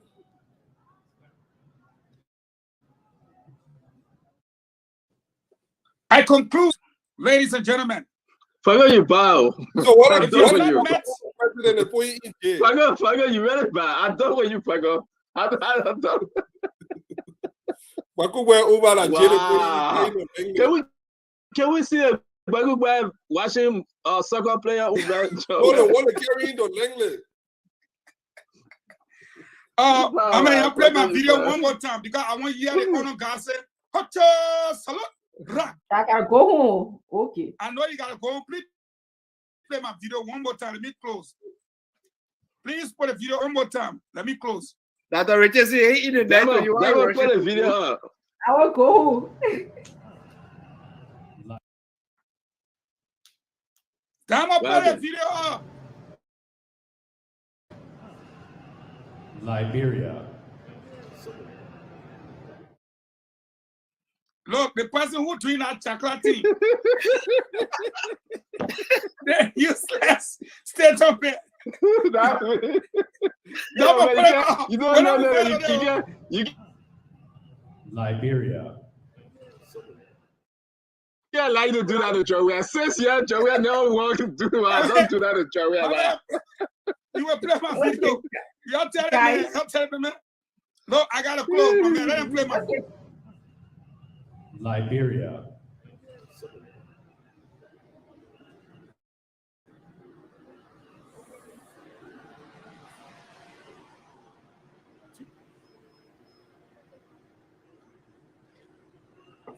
His Excellency Joseph Numa Boakai Sr., Vice President of the Republic of Liberia.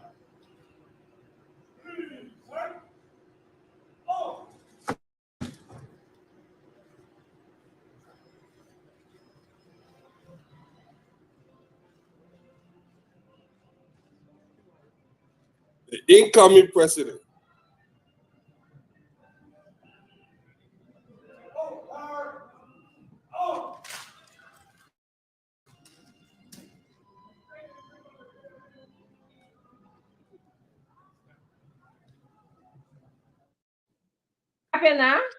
I want to say to every Liberian tonight, the man who ushered Joseph Numa Boakai into the White House, King back outside at the end.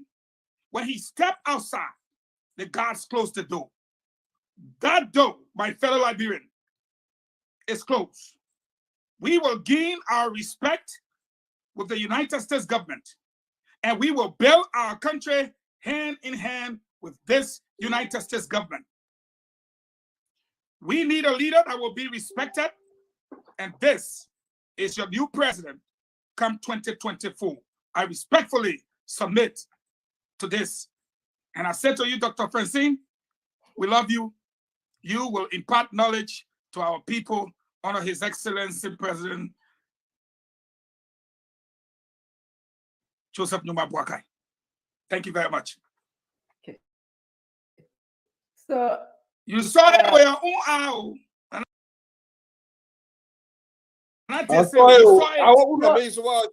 Guys, it was such a wonderful show, and I think we should all sort of process what happened today so we can repeat this.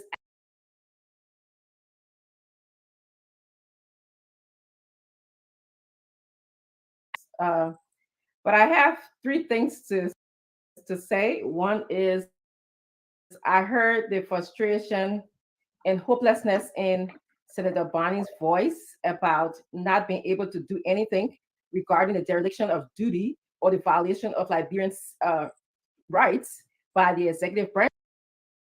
Like this government and president, we are contributed to the death of Liberians, and to me, it could be tied to an impeachable crime. The second thing I want to say is that although Senator Bonnie gave his benchmark for how you go about supporting a presidential candidate, he mentioned one of the primary things was someone who had government experience. Now, many might say government experience, but I think we should question what are we talking about? Are we talking about just years of being in government, or are we talking about someone who has contributed to Liberia? Senator Bonnie talked a lot about bringing investors to the country. And so the question is, which presidential candidate can bring to the country? We have seen what Vice President Boakai did in the past, and we have seen what Mr. Cummings can do for the country. So I think it's Liberians. Why are you talking about Mr. Cummings laughing? I'm not laughing. It's just my way of talking. Don't interrupt me, please. So I think the question is, we should ask about governance. You know, it's governance or bad governance. Lastly, I actually appreciate that.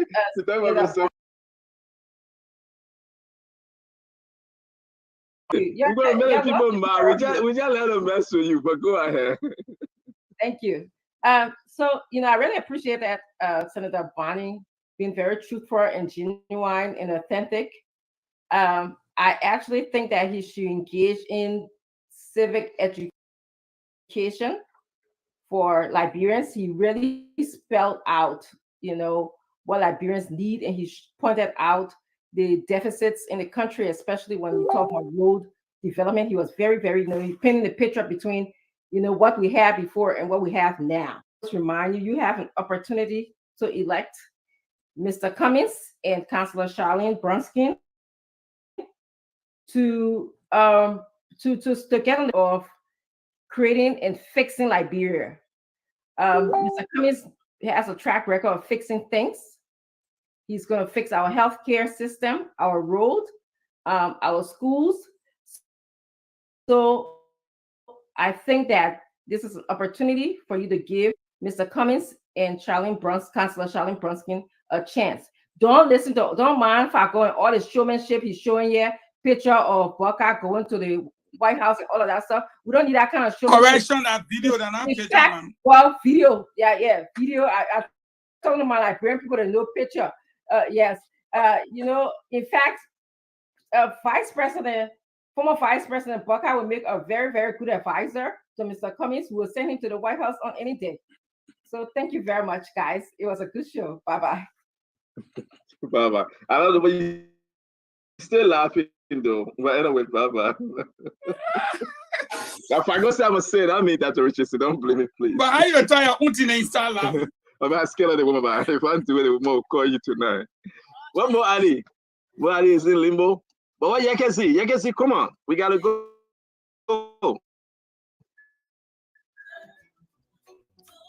Yakensi, thank you very much. Thank you very much for your time on the show tonight. Or one program to Mo Ali, Dr. Richardson, Honorable Eugene Lame Fagon, Councillor Lame Bakor, Fadika, to our guest James Manny, and all the many folks that joined us tonight. We want to say thank you. Till we meet again, have a wonderful evening. Bye-bye.